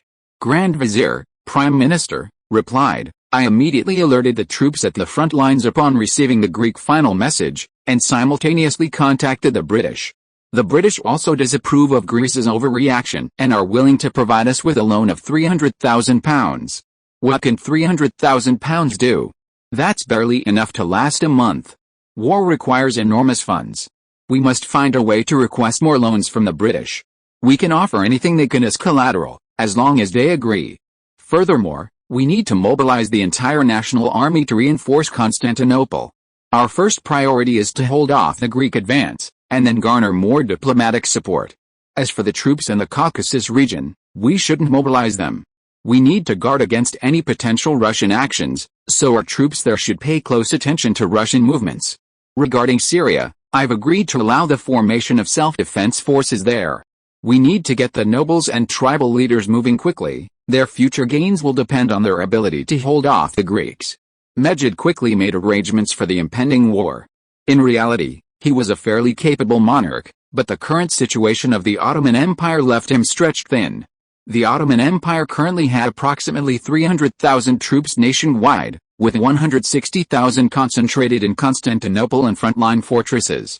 Another 100,000 were stationed in the Caucasus region to defend against the Russians, and 30,000 were stationed in Syria. Therefore, although it was said to be mobilizing the entire nation's army, the Ottoman Empire could not actually send many troops to reinforce Constantinople. It could only temporarily recruit and assemble an army, making it difficult to quickly form combat power. Moreover, due to financial difficulties, the Ottoman Empire's army was already lacking in weaponry. Many units couldn't even guarantee the supply of firearms. Newly formed armies were considered fortunate if they could even use melee weapons. Meanwhile, the Greek army was also in the process of mobilization. The Belgrade front in the north strengthened its defenses against the Austrian Empire, and troops at the Constantinople front began to assemble, with artillery and ammunition being transported to the front lines. The entire Greek reserve force was also mobilized under orders, with a central military district initially sending advanced troops to Tunisia and Greek Syria. The atmosphere of war enveloped all of Greece. Upon discovering that Greece was not engaging in minor skirmishes, the British ambassador to Athens immediately informed his country and visited the Greek foreign ministry, urging Greece to exercise restraint and resolve the dispute with the Ottoman Empire peacefully. However, Greece made it clear that unless the Ottoman Empire accepted its demands, Greece would use force to seek justice for its people. Does Otto really consider those Greeks his own people? Has he forgotten that he is actually German? In London, British Prime Minister Robert Peel, having received the news, couldn't help but speak sarcastically. Standing opposite him, Palmerston interjected, "Clearly, the Greeks are eager to reclaim Constantinople and restore the Eastern Roman Empire." Robert Peel frowned. "We have substantial investments and interests in the Ottoman Empire. If we let them do this, it will severely damage our interests. The Greeks won't dare do that. Our navy in the Mediterranean can block their foreign trade at any time," Palmerston said. "I've always felt that letting the Greeks reclaim Constantinople was a good thing. If they succeed, it means they've turned against Russia. I understand that, of course, but King Otto of Greece has always been greedy. I don't believe he started this war just to seize a city. The Anatolian Peninsula to the east of Constantinople is equally wealthy, and they've already established a foothold in Syria. During the last negotiation with Egypt, they showed their ambitions for Syria and the Hejaz. Therefore, we must control the scale of the war and not let the Greeks gain too much territory. An overly powerful Greece is not in our interest. Aside from Constantinople, we can at most allow it limited expansion in the Arabian Peninsula. That would make it, like the Ottoman Empire, a pawn in our efforts to prevent the Russian Empire's expansion into the Mediterranean. Then let's do as you say. Look at the date, there are only 2 days left until Greece's so-called final communication deadline. Go to the Ottoman Empire, they're probably like ants on a hot plate, desperately seeking the Empire's help. I believe you can secure the greatest benefit for the empire. Rest assured, Your Excellency the Prime Minister, Palmerston said with a confident smile. After this war, neither Greece nor the Ottoman Empire will be the ultimate victor. Sometimes, the party that gains the most from a war is not necessarily the one directly involved. Chapter 196 Planning Committee. As Greece began its pre-war mobilization, Otto still harbored some unease. His recent decision to target Egypt was a decision he had only recently made. This differed from his plan a few years earlier, immediately after the Egyptian War. At that time, Otto had only intended to delay British colonization of Egypt and did not intend to fend Britain through Egypt. However, British economic colonization of Egypt had proceeded too quickly. The shrewd British, within a few short years, had seized a large portion of the Egyptian market and even significantly expanded their influence within the Egyptian government. Simultaneously, Egypt lost tariff protection, its domestic industries gradually went bankrupt, and the national treasury was in dire straits, making it difficult even to maintain its current military size. As Greece developed, its demand for various raw materials and Chinese laborers increased, highlighting the crucial importance of the Suez Canal in Egypt. Only by developing the Suez Canal could raw materials from East Africa and Chinese immigrants be transported to the mainland more efficiently. However, if things continued this way, Egypt would effectively become a British colony within 10 years, allowing Britain to intervene at any time and threaten the security of the Suez Canal. Furthermore, as discussed in the cabinet meeting, occupying Egypt would facilitate easier communication with its African colonies, further increasing Otto's urgency in occupying Egypt. Meanwhile, the conflict between Britain and France over Morocco continued, and the two sides had yet to reach a consensus. If Otto didn't seize Egypt now, while Britain wasn't fully in control and its attention was tied up by the French, it would be much more difficult to do so later. Therefore, even knowing it would provoke the British and affect relations between Greece and Britain, Otto still felt it was worth the effort. Once the arrow is released, there's no turning back. Having made a decision, there's no going back. Standing by the study window, looking at the scenery outside, Otto's resolve hardened. Since Greece underwent military reforms and established a general staff, it had developed various plans for potential wars, the most prominent being the attack on Constantinople. Besides this, there were other plans for attacking Libya, Syria, Hejaz, Egypt, and others, with detailed intelligence gathering and combat simulations conducted beforehand. After the cabinet decided to wage war against the Ottomans, the Greek army immediately went on high alert at the request of Defense Minister Courant. Meanwhile, the General Staff spent 2 days developing a preliminary plan for the war, combining it with previous strategies. When the deadline for the final communication arrived, Commander Clercus, stationed at the front in Constantinople, received news that the Ottoman Empire had rejected Greece's final communication. Based on previous instructions, he had already ordered the army to begin mobilization. Upon receiving the latest orders from Athens, he immediately ordered the army to advance into Ottoman territory, preparing to launch an attack on Ottoman fortresses. Meanwhile, in Athens, Otto met with Mayer, the head of the Athens Industrial Group. The Athens Industrial Group, a heavy industry conglomerate under the Royal Financial Group, was established after Otto became king. After 10 years of development, it now has countless subsidiaries and affiliates. With a Greek steel company at its core, supporting the development of Greek heavy industry. Because the profits from heavy industry are not as high as those from light industry, the Athens Industrial Group initially relied heavily on financial support from the Royal Financial Group to survive. Until Greece reclaimed the Balkans and found suitable iron and coal mines on its own soil, coupled with the newly built steel mills using advanced steel-making methods that greatly improved efficiency and output, the Athens Industrial Group quickly turned a profit and escaped the predicament of needing constant financial support. At the same time, because the Athens Industrial Group rapidly captured the major markets related to heavy industry in the country, other privately invested heavy industry factories also had to rely on the Athens Industrial Group to survive. You've done a great job. I've been watching the development of the Athens Industrial Group closely. Thank you for your hard work, Otto said, not holding back his praise. Your Majesty flatters me. You are the one who works the hardest. Without your busy schedule, the company wouldn't have had the opportunity to develop, Merle quickly said. This is all thanks to the country's development. Often, the fate of a company is closely linked to the fate of the nation, Otto remarked. If Greece hadn't seized the Balkans, coupled with the country's 5-year plan and massive infrastructure expansion, which boosted the upstream and downstream industrial chains, these companies wouldn't have been able to reap the benefits. Of course, Otto hadn't called Merle over simply to praise him. He first inquired about the current production situation. Since the full implementation of the semi-automated production line system and the standardization of various processes, the company's overall production efficiency has increased significantly, Mel said, presenting a prepared report. Listening to the report, Otto was satisfied with the behemoth he had built. He continued, "You've done a great job. Next, I want all eligible factories to work in this way. It's not just about coordination within the Athens industrial group, it needs to be extended to all related industries. This requires you to contact other factory owners and capitalists in the country and lead the formation of a semi-official, semi-private organization." Mel didn't immediately understand Otto's plan and cautiously asked, "Your Majesty, do you mean, actually, governing a country is similar to managing a family? Everyone has their own responsibilities to achieve greater efficiency. A lazy, disorganized work style represents a huge waste of labor.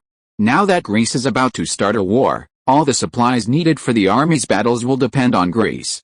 We must adopt more standardized and professional methods to support the front lines. To achieve this goal, I think it is necessary to establish an overall management committee, which I call the Planning Committee." Having witnessed many kinds of plans in the past, Otto did not hesitate to establish the Planning Committee. Planning production for war has existed since ancient times. Just like governments in feudal times, they would calculate the amount of weapons and provisions needed to launch a war. Of course, with the advent of the industrial age, this organized and large-scale planned production became more complex. Europe first witnessed this during the French Revolution. At that time, the revolutionary government issued a mobilization order, and all factories, scientists, and workers within their control obeyed the government's commands to engage in large-scale production, supplying the army with various weapons and equipment. However, this was only the initial, primitive version.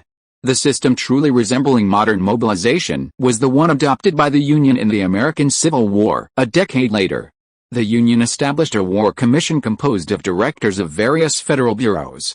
This commission centralized all military-related resources within the federal government for large-scale planned mobilization.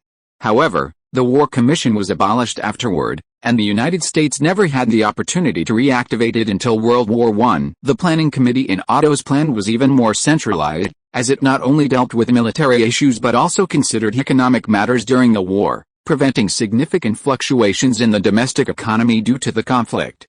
This method was unprecedented worldwide.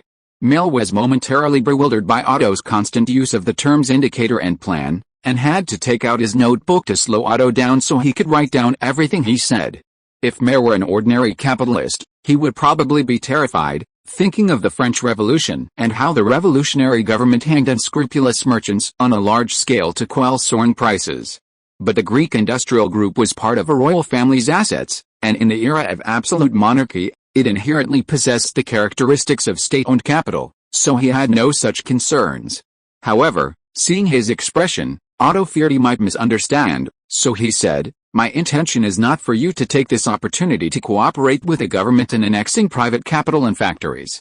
The essence of this planning committee is to coordinate during the war, enabling the country to effectively utilize national resources to support the war effort while stabilizing the domestic economy. We will also provide sufficient encouragement to the industrial capitalists who cooperate, allowing them to integrate into this system. For their contributions to the country during the war, we can correspondingly reward them with tax reductions, and I may even grant titles to outstanding capitalists at my discretion." After listening to Otto's explanation, Mel understood Otto's intentions. "So your Majesty, you mean that I, along with the government, will take the lead in establishing this committee so that everyone can cooperate more closely with the government?" "That's right. In addition to you and the government representatives, domestic private capitalists will also be included and given a certain degree of voice. The planning committee is like the brain. Everyone will work together to formulate the plan, while the factories and enterprises below will be the body, completing the prescribed production tasks according to the plan. This planning committee needs to collect sufficient data and perform a lot of calculations. If there aren't enough people, we can also cooperate with some professionals from universities, using this war as an opportunity to test this approach." Any new system will have various problems, but I believe in the potential of the planning committee. Errors and difficult problems will inevitably arise during its formation and implementation. But don't rush. We can resolve and correct them through communication. If you really can't solve them, you can come to me. I don't expect you to do it perfectly right away. I hope everyone will work together to continuously improve it. Mel immediately responded, I understand, Your Majesty. I am willing to accept this task. Alright, you can go back now. If you have any questions, you can come to me anytime, Otto said to Mel. Mel bowed to Otto and left. Otto then arranged for him to head directly to the research institute outside Athens. If you are listening to this novel on a channel other than Fanfic World, it means it was downloaded and re-uploaded without effort. We warmly invite you to visit our channel, Fanfic World. There you will find the original version of this story and many other novels of various genres. We look forward to seeing you dive into a world of incredible novels. Chapter 197 Rifles and Gunpowder. Upon arriving at the courtyard of the Rifle Research Institute, Otto saw several researchers arguing. They immediately fell silent upon his arrival. Seeing this, Otto smiled and said, Hello everyone, what are you talking about? It sounds quite lively. Your Majesty, the researchers bowed to Otto and replied, We are debating the advantages and disadvantages of the Type 43 rifle, discussing how to further improve its airtightness. The Greek army currently primarily uses the original Type 37 rifle, but research into better breech-loading rifles has never ceased, and the Type 43 rifle is the latest result of this research. The Type 43 rifle had certain advantages over the Type 37 rifle, but it did not offer a decisive performance improvement. Therefore, Otto only equipped a portion of the guards with it for combat testing and did not promote its widespread adoption by the Greek military. Hearing this, Otto asked, So what are your thoughts now? First, a young researcher in his early 20s stepped forward and said, Your Majesty, I don't know if my idea is correct, but I believe the reason the Type 43 rifle can't completely solve the gas leak problem isn't with the weapon itself. I think we can try to find a solution from the bullet itself. Very good. Otto smiled and clapped. He liked engineers with such ideas, because many innovations originated from a chance thought. So, what are your ideas? Your Majesty, I think the new rifle needs its own unique bullet. It must have excellent sealing properties, so it's best made of metal. The primer is struck by a hammer, igniting the propellant and propelling the bullet out. After hearing this, Otto immediately realized that this so-called special bullet was actually a metal-loaded bullet. He was completely baffled that he hadn't thought of this before. Thinking of this, Otto smiled and patted the other person on the shoulder, encouraging him, Your idea is very good, worth a try. Seeing Otto's approval, he suddenly gained more confidence. Your Majesty, actually, I already have a preliminary design for a bullet, heroes. At this moment, an older researcher stopped him. He didn't do this out of jealousy towards his student, but because his life experience told him not to easily boast in front of his superiors, otherwise, if he failed to achieve his goal, he would be seen as a liar. At the same time, it's easy to be ostracized by colleagues, because they'll think you're trying to climb over them to get ahead. Alright, I know, there's always a distance between an idea and success. Besides finding the right direction and working hard, invention sometimes requires a bit of luck. Otto roughly guessed the other person's concerns and said with a smile, Don't forget, I'm actually a researcher myself, and I know the problems that research institutes need to face. Let me see your initial ideas first. Please wait a moment, Your Majesty. Encouraged, heroes jogged away first. After a moment, he returned slightly out of breath with a draft and handed it to Otto. Otto took the draft paper and looked at it. It was a rather rough bullet design drawing, marked with materials, length, radius, diameter, and the specifications of the primer, propellant, and bullet inside the bullet. Then, he began to explain to Otto, Your Majesty, this is the bullet I designed. Otto listened to the explanation while looking at the draft. The design differed somewhat from what Otto had seen in later generations. But in terms of general shape, it was already quite similar. After the other person finished speaking, Otto nodded and said, It looks good, but have you considered how to remove the spent cartridge case left inside the rifle? This, heroes suddenly froze. Seeing this, Otto smiled and said, It's alright. Many things are perfected step by step. It's already quite good that you've thought of these things. You can just take this matter into consideration from now on. Then Your Majesty, Do you think I can continue my research along this line of thought? Heroes asked excitedly. Of course. Otto nodded without hesitation, then looked around at everyone and said, Gentlemen, I know that research itself is a process of continuous trial and error. Behind every success are countless failures. What you need to do is analyze each failure promptly, find the reasons for the failure, and thus find the right path to success. As for heroes, I think your design is excellent. I hope you can delve deeper into the research. If you achieve results, you will receive a bonus of 50,000 dramic, as well as the patent profit-sharing rights stipulated by the Institute. Your Majesty, please rest assured, I will definitely work hard, Heroes immediately replied loudly. After hearing Otto's words, all the researchers became excited. Many of them were recruited by Otto from other countries, not only for the generous bonus, but also for the stipulated patent profit-sharing rights.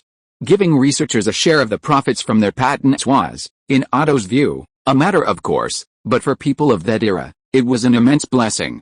In this age of rampant capitalism, individuals without capital can only receive a bonus or a one-time sale for their research. Capital simply cannot offer individuals the opportunity for long-term profit, and individuals have absolutely no bargaining power with capital. The future famous king of invention, Edison, in fact, exploited his researchers with unbridled ruthlessness, exchanging meager wages for scientists' research results.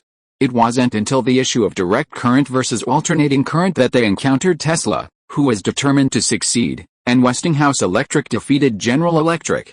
Edison, unwilling to follow Morgan's arrangements, was ousted from General Electric's decision-making. Of course, Tesla adopted a suicidal approach, donating his patents free of charge to society, thus benefiting General Electric in its transition to alternating current. He personally gained no advantage. Therefore, although Otto was willing to offer only a 3%-5% share of the profits, in that era, it was the dream of many researchers. Essentially, a single significant achievement could lead to financial freedom, and for key research projects, it could even earn a knighthood. It was precisely because of this advantage, coupled with the numerous researchers who had already successfully enjoyed profit sharing as concrete examples, that the Royal Foundation was able to continuously recruit outstanding scientific research talents from various European countries to conduct research in various fields. Otto's words quickly enlivened the atmosphere, and some people proactively offered their own ideas, which Otto encouraged. Then, using his advantage as a time traveler, he proposed his own improvement suggestions. Soon, more ideas began to emerge for the improvement of the new rifle. After that, Otto did not continue to disturb the researchers who were preparing for their major work and went to the Gunpowder Research Institute again. The research currently underway here is the renowned smokeless gunpowder. However, Otto only knows the name of smokeless gunpowder, he doesn't know its composition and can only encourage the researchers here to experiment. Of course, he hasn't forgotten to remind them to be careful, as research on gunpowder is prone to accidents, and he doesn't want his hard-earned researchers to be lost due to a single mishap. Chapter 198: The Outbreak of War. After his visit to the Research Institute, Otto and Alexandra, who had come to pick him up, rode in a carriage back to the Athens royal palace. Night had fallen, and everything around them was dark, with only the moon and stars illuminating the way back. Alexandra spoke first. "Darling, I just visited the orphanage. Some of the children there are so sensible and lovely. Their plight is so pitiful." Alexandra told Otto about her day's itinerary. She had first gone to the charity hospital and then to the orphanage to visit the children. "I'm planning to organize a fundraiser at the palace tomorrow, and also make a donation on behalf of the royal family. What do you think?" "No problem," Otto nodded. Thanks to the latest technology and products, the Royal Foundation has been doing very well these past few years. However, don't donate too much at once. It should be a steady, gradual process. At the same time, we should encourage those who are still able to work to try and find new jobs. There's an old saying in the Far East, "Give a man a fish and you feed him for a day, teach a man to fish and you feed him for a lifetime." We should encourage capable people to be self-reliant so that the country can develop healthily, instead of letting these people become lazy. "I understand," Alexandra nodded, indicating she understood. "We must ensure that this money goes to those who truly need help." Otto thought for a moment and continued, "By the way, how much have you seen about the Royal Foundation? Because it's been a short time, I've only seen part of it, but it's already shocking me. No wonder my brother said you're incredibly wealthy. The Royal Foundation's annual revenue already exceeds that of many European countries. The expenses are also considerable. After all, the Royal Foundation bears many national responsibilities. For example, the current colonies are supported by the Royal Foundation's profits. These expenses alone devour a large portion of the Royal Foundation's daily revenue. Otto said thoughtfully, also, regarding the investment in Ukraine, I need your help to contact them and obtain Russia's approval as soon as possible. Don't worry, I am the Grand Duke of Ukraine. Alexandra gently rested her head on Otto's shoulder and said, also, Greece is about to go to war with the Ottoman Empire. Do you need me? Not yet. Greece is strong enough to defeat the Ottoman Empire, and as far as I know, the Russian Empire is in dire financial straits. The railway to the Caucasus region has only just begun construction. It's not the right time for a major conflict. Otto held Alexandra's hand, stroking her smooth skin as he spoke. If it really comes to the point where I need your help, I won't hesitate. Right now, there's something even more important that I need your assistance with. What is it? Alexandra asked. It's about bringing Greece a legitimate heir, Otto whispered in her ear, putting his arm around Alexandra's waist. Newly married Alexandra, still somewhat shy as a young girl, blushed slightly upon hearing this, and an air of ambiguity filled the carriage. The following afternoon, a radiant Alexandra invited several ladies of noble birth and capitalist life in Athens to her reading group. Driven by an instinct to curry favor with power, the nobles, ministers, and capitalists of Athens were all vying for the queen's favor. The ladies who attended the reading group, urged on by their husbands, cherished the opportunity to get close to the queen, and within a short time, Alexandra had built her own small circle within Greece. Through book clubs and literary salons, Alexandra could help Otto better consolidate his power within the country, expand the royal family's influence, and even help him resolve issues he couldn't personally address. The fundraising process was also documented by specially arranged journalists, just as Alexandra had done during her visits to charitable hospitals and orphanages. One can imagine how much a capable and compassionate queen could enhance the royal family's image. Meanwhile, a planning committee was established, and Mayor, as its chairman, immediately displayed a cold and unapproachable side upon taking office. With the help of a mathematician from the Greek Academy of Sciences, Mayor modeled a more comprehensive system based on the internal structure of the Athens industrial group. Under this system, all factories were required to comply with the instructions of the planning committee and were supervised by government personnel in their production operations, which further accelerated the operation of Greece's war machine. While Greece was constantly adjusting its war strategy, Krilkis, the commander on the Constantinople front, launched an attack on the Ottoman Empire's fortresses there. The Ottoman Empire's fortified lines were laid out along the Meriç River on the west side, while the north side, lacking a river to rely on, had to be built on the plains. These fortresses were essentially clusters of one or more bastions, each garrisoned by approximately 50,000 troops. After receiving the final message from Greece, the Ottomans sent reinforcements, increasing the garrison to 80,000. The reason for not sending more troops was that 80,000 was sufficient to maximize the fortress's defensive capabilities. Exceeding this number would only waste manpower and supplies. After several simple probing attacks, Krilkis, looking at the battle reports from the front lines, couldn't help but frown. The Ottoman army defending these fortresses is quite capable, and the defenses are well organized. I've heard these fortresses were designed by the Prussians? Brigadier General Jahr said, that's right. As early as the time of Mahmud II, Prussia and the Ottoman Empire had military cooperation. At that time, Prussia sent General Moltke to help the Ottoman Empire train its new army. However, before the new army was fully trained, Mahmud II launched the Near Eastern War, and the Ottoman Empire's new army suffered heavy losses under the attack of Egypt. After the Near East War, the current Ottoman Sultan Mehmed seems to have learned from his father's mistakes, rehiring Prussians to train his army and strengthening defensive fortifications. The Ottoman army now garrisoning the fortress is a highly trained elite force, significantly improved in equipment, training, and combat readiness compared to its predecessor. It seems the Ottoman Empire's much-touted Tanzimat reforms are having some effect, Krilkis said. When will our reinforcements arrive? A division should arrive in about 5 days. The second batch of reinforcements, mainly reserves, is expected to arrive in about 2 weeks. Can't we send more active duty troops over here? The war isn't just on this front, we also need to send troops to Syria and Tunisia.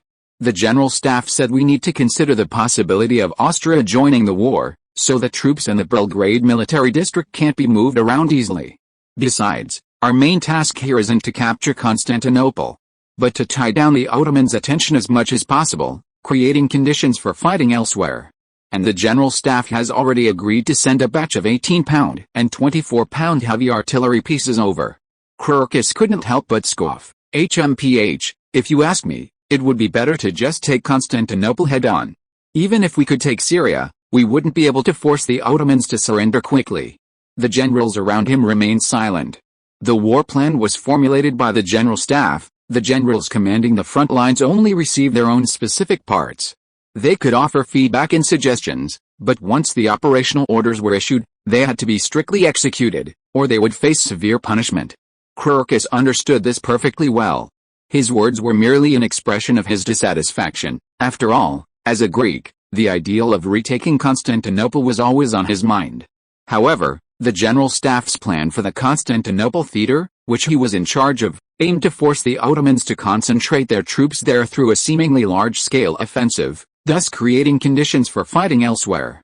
Under these circumstances, the reinforcements sent from within the country would primarily be reserves, and their combat effectiveness would be somewhat inferior to that of active-duty troops.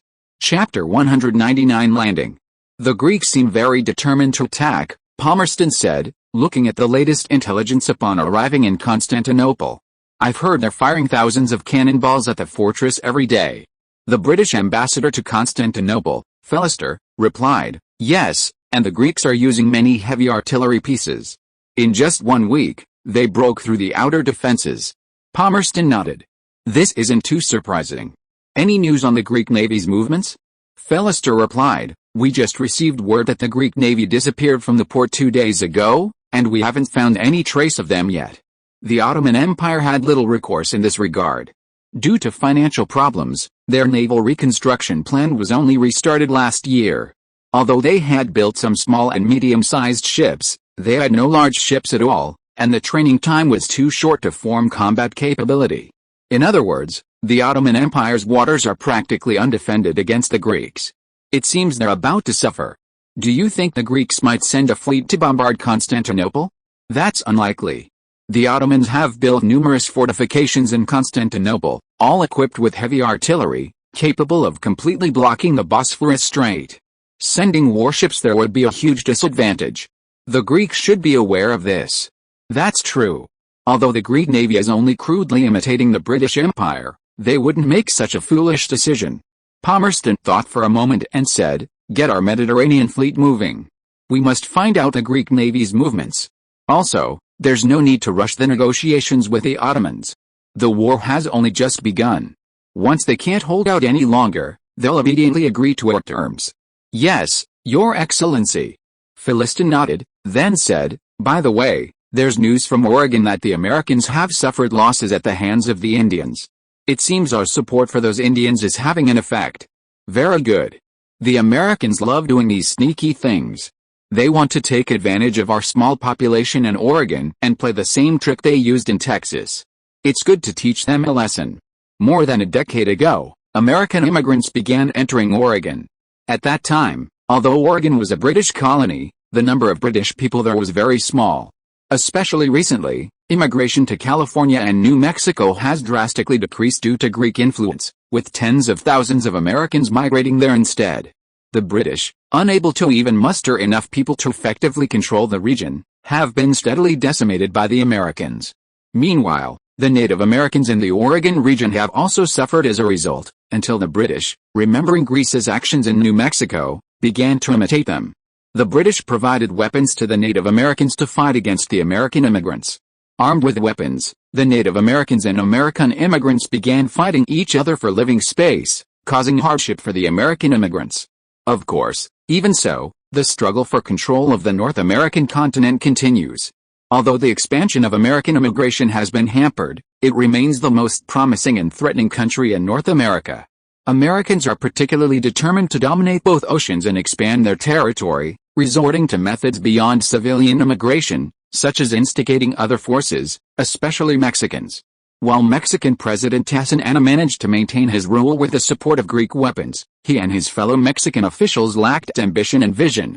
Once domestic stability was achieved, they began to enjoy life and showed no interest in reforming the warlords or developing the country. With the end of the war between Britain and the Far Eastern Empire, the doors of the Far Eastern Empire were opened, making it increasingly easier to bring in Chinese immigrants in the following 2 years. The number of Chinese immigrants in the Greek colonies was growing rapidly. As the North American colonies faced more competition from enemies, and Greece became more open. While the ratio of whites to Chinese in the African colonies remained around 1.8, in North America it jumped to 2.6. Thanks to the hard work of these Chinese, California and New Mexico developed quite well, with many new towns being established. In particular, news of gold mines in California eventually spread over time. The Americans, envious but unable to act immediately, began to sow discord between Mexicans and Greeks. Tassin's faction negotiated with the Americans, and Greece eventually appeased them with partial arms aid. However, some overconfident local warlords, believing themselves to be the true owners of gold, began their operations after receiving American weapons support. Greece had established a regular division in its North American colonies, built to Greek military standards, and each town had its own militia, far superior to the ragtag Mexican army. Ultimately, these self-proclaimed clever Mexican troops, flying the American flag, faced unprecedented firepower. Panicked, the Mexican soldiers habitually surrendered and were then sent to mines or wilderness areas for the most dangerous work.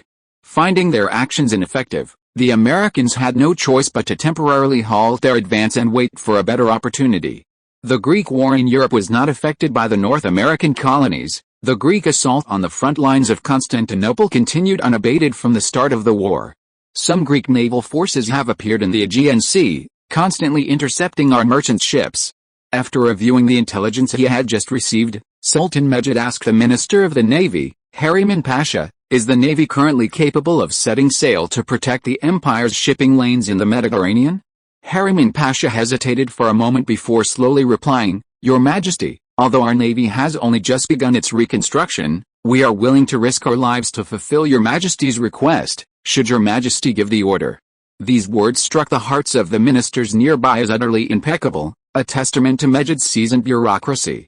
Mejid understood the other party's underlying meaning. He also knew that the Navy was currently in dire need of ships, let alone basic training. A rash attack would only give the Greek Navy credit for its success. Helpless, he could only sigh inwardly and then said, Let's contact the British and ask them to use British merchant ships to help us transport supplies. Greece wouldn't dare to offend Britain. Mejid then began inquiring with the Ministry of Foreign Affairs about seeking help from the great powers. Your Majesty, said the British show no intention of intervening in the war and remain unwilling to budge on the terms of loan negotiations. France and Austria have only inquired about our need to purchase weapons. Hearing this, Mejid was somewhat disappointed. The Greek offensive at the front had not ceased, and still no major power was willing to support him in the war. After a moment's thought, he said, Could we ask the French for a loan? The foreign minister immediately replied, Your Majesty, I will try to make a loan request to the French. Next, Mejid inquired about the formation of reinforcements, the transportation of war supplies, and several other matters. As the meeting drew to a close, a servant suddenly interrupted with a document. After reading the report, Mejid, his face grim, announced, The Greeks have landed in Cyprus. Chapter 200 Cyprus Island. 2 days before the Ottoman Empire received news of the Greek landing on Cyprus, the Greek army, with naval assistance, had already completed its landings at 3 designated points. Paddle faster, everyone move quickly. A sergeant on a landing craft ordered his men to row with all their might, surrounded by soldiers from the same battalion. On the beach within their sight, many Greek soldiers, led by their officers, had already prepared their equipment and begun their advance into the island. Behind them, numerous transport ships carried large numbers of soldiers up ladders onto the docked landing craft. Further out, Greek troops were firing at the harbor, and the continuous sound of artillery fire could be faintly heard. As time passed, thanks to the soldiers' efforts, the landing craft reached the beach. A sergeant leaped off the craft, secured the ropes, and, together with the soldiers who followed, stabilized the vessel. They then unloaded the equipment from the landing craft. Together, they pushed the landing craft back, while the remaining naval crew piloted it back to the transport ship to continue transporting the remaining soldiers. At this moment, fierce fighting was raging within the city of Cyprus. Enemy approaching. Fire. An Ottoman officer inside a building, upon spotting approaching Greek soldiers, immediately shouted the order. Soon after, Ottoman soldiers armed with rifles opened fire on the attacking Greek troops from windows and behind doors. The company commander, observing the battle, frowned. The failed attack was frustrating. These Ottoman troops were more tenacious than he had anticipated. Company commander, came the messenger's voice from behind. What is it? The company commander replied impatiently, his mood dampened by the repeated failed attacks. Company commander, this is a local Greek. He knows this area very well. Perhaps we can ask him for information. This kind of situation is quite common on Cyprus. Although Cyprus is not like Crete, where Greeks make up the majority of the population, a large number of Greeks still live here. Especially in recent years, the Ottoman Empire has intensified its oppression of the Greeks within its borders. Some Greeks have been taken away, but many others, unwilling to leave their ancestral lands, have remained, hoping day and night that the Greek army will come. These Ottoman garrison soldiers fight so fiercely partly because they fear the consequences of being captured, as they have certainly humiliated the Greeks on the island. Therefore, after the Greek army began its attack, the Greeks who remained in Cyprus rushed out to guide them, and some even took up arms to attack the Ottoman defenders. Soon, 2 local Greeks were brought before the company commander, who pointed to the tall building that had just been attacked and asked, "Is there any way to get around to the back of that building?" The 2 Greeks glanced at it, and one of them immediately said, "That's the Castle Construction Company building. It's a bit far to get there, but we can lead the way." Such acts were common in Cyprus. With guides, several areas of fierce resistance were eliminated by the Greek army. As the Greek army's advantage grew and its forces increased, the Ottoman garrison on the island finally could not hold out any longer, and some of the defenders began to surrender. Once the first surrender occurred, another followed, and soon Greece had complete control of Cyprus.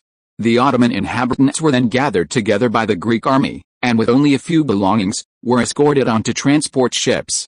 These ships were destined for Greek colonies, where they would be dispersed and distributed to various colonial outposts.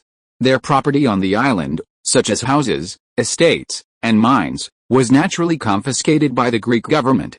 Then, in addition to the original Greeks, a wave of European and Chinese immigrants would arrive. After all, the number of Greeks remaining in Cyprus was already small, barely reaching 20,000, far from enough to support Cyprus's future development. Greece planned to establish a naval base there. Upon learning of the Greek army's landing in Cyprus, the Ottoman Empire's leadership knew that the complete Greek occupation of Cyprus was only a matter of time. As for retaking Cyprus, they didn't even consider that option, because they knew very well that the Ottoman Empire's current navy was no match for the Greek navy. Losing control of the seas and attempting to retake Cyprus was a pipe dream for the Ottoman Empire. At this moment, the news of the loss of Cyprus wasn't particularly serious for the Ottoman leadership, because a week later they received far more devastating news. On the Constantinople front, with the arrival of 6 reserve divisions, Krylas now commanded 11 divisions plus 4 heavy artillery regiments, totaling over 200,000 men. Since Greece declared war on the Ottomans, their attacks on the fortresses had never ceased. Through relentless assaults, they had breached the outer defenses of the core fortress and were now attacking the most crucial bastion fortress. As the fighting intensified, the resistance of the Ottoman troops stationed within the fortress grew increasingly fierce, ultimately forcing Krylas to order his soldiers to launch a full-scale assault. At 6:30 a.m., while the fog still lingered, the well-prepared Greek army began its assault. Upon seeing the size of the attacking Greek force, the Ottoman commander inside the fortress immediately realized that the Greeks were preparing for a general offensive and quickly ordered his troops to their designated defensive positions, while simultaneously accelerating the repairs to areas damaged by previous artillery fire. After a day of attack, gunfire erupted from the Greek camp at night, followed by bursts of gunfire and the sounds of fighting. The fighting gradually subsided after a while, and the Ottoman troops, who had been harassing the city during the night, successfully withdrew back into the fortress. The next day, Krylas concentrated over 30 siege cannons and a large number of heavy artillery pieces, using his superior firepower to launch another attack on the fortress. His mission was to breach the fortress defenses on the front lines of Constantinople, lead his army to attack Constantinople, and force the Ottomans to concentrate all their troops there, creating conditions for other fronts. As for breaching Constantinople, a fortified city built up by the Ottoman Empire over many years, that was not something to be forced, nor should it lead to serious losses. But Krylas had his own ideas. He planned to completely capture the fortress within a week. In this way, a breach would be created in the defenses of Constantinople, and it would only be a matter of time before it was completely defeated. End of this chapter. Thank you so much for reading until the end. Don't forget to give it a like. Looking for more exclusive content and immediate access? Subscribe to our Patreon. Remember, every like, subscription or donation encourages us to continue. Thank you all. See you in the next video.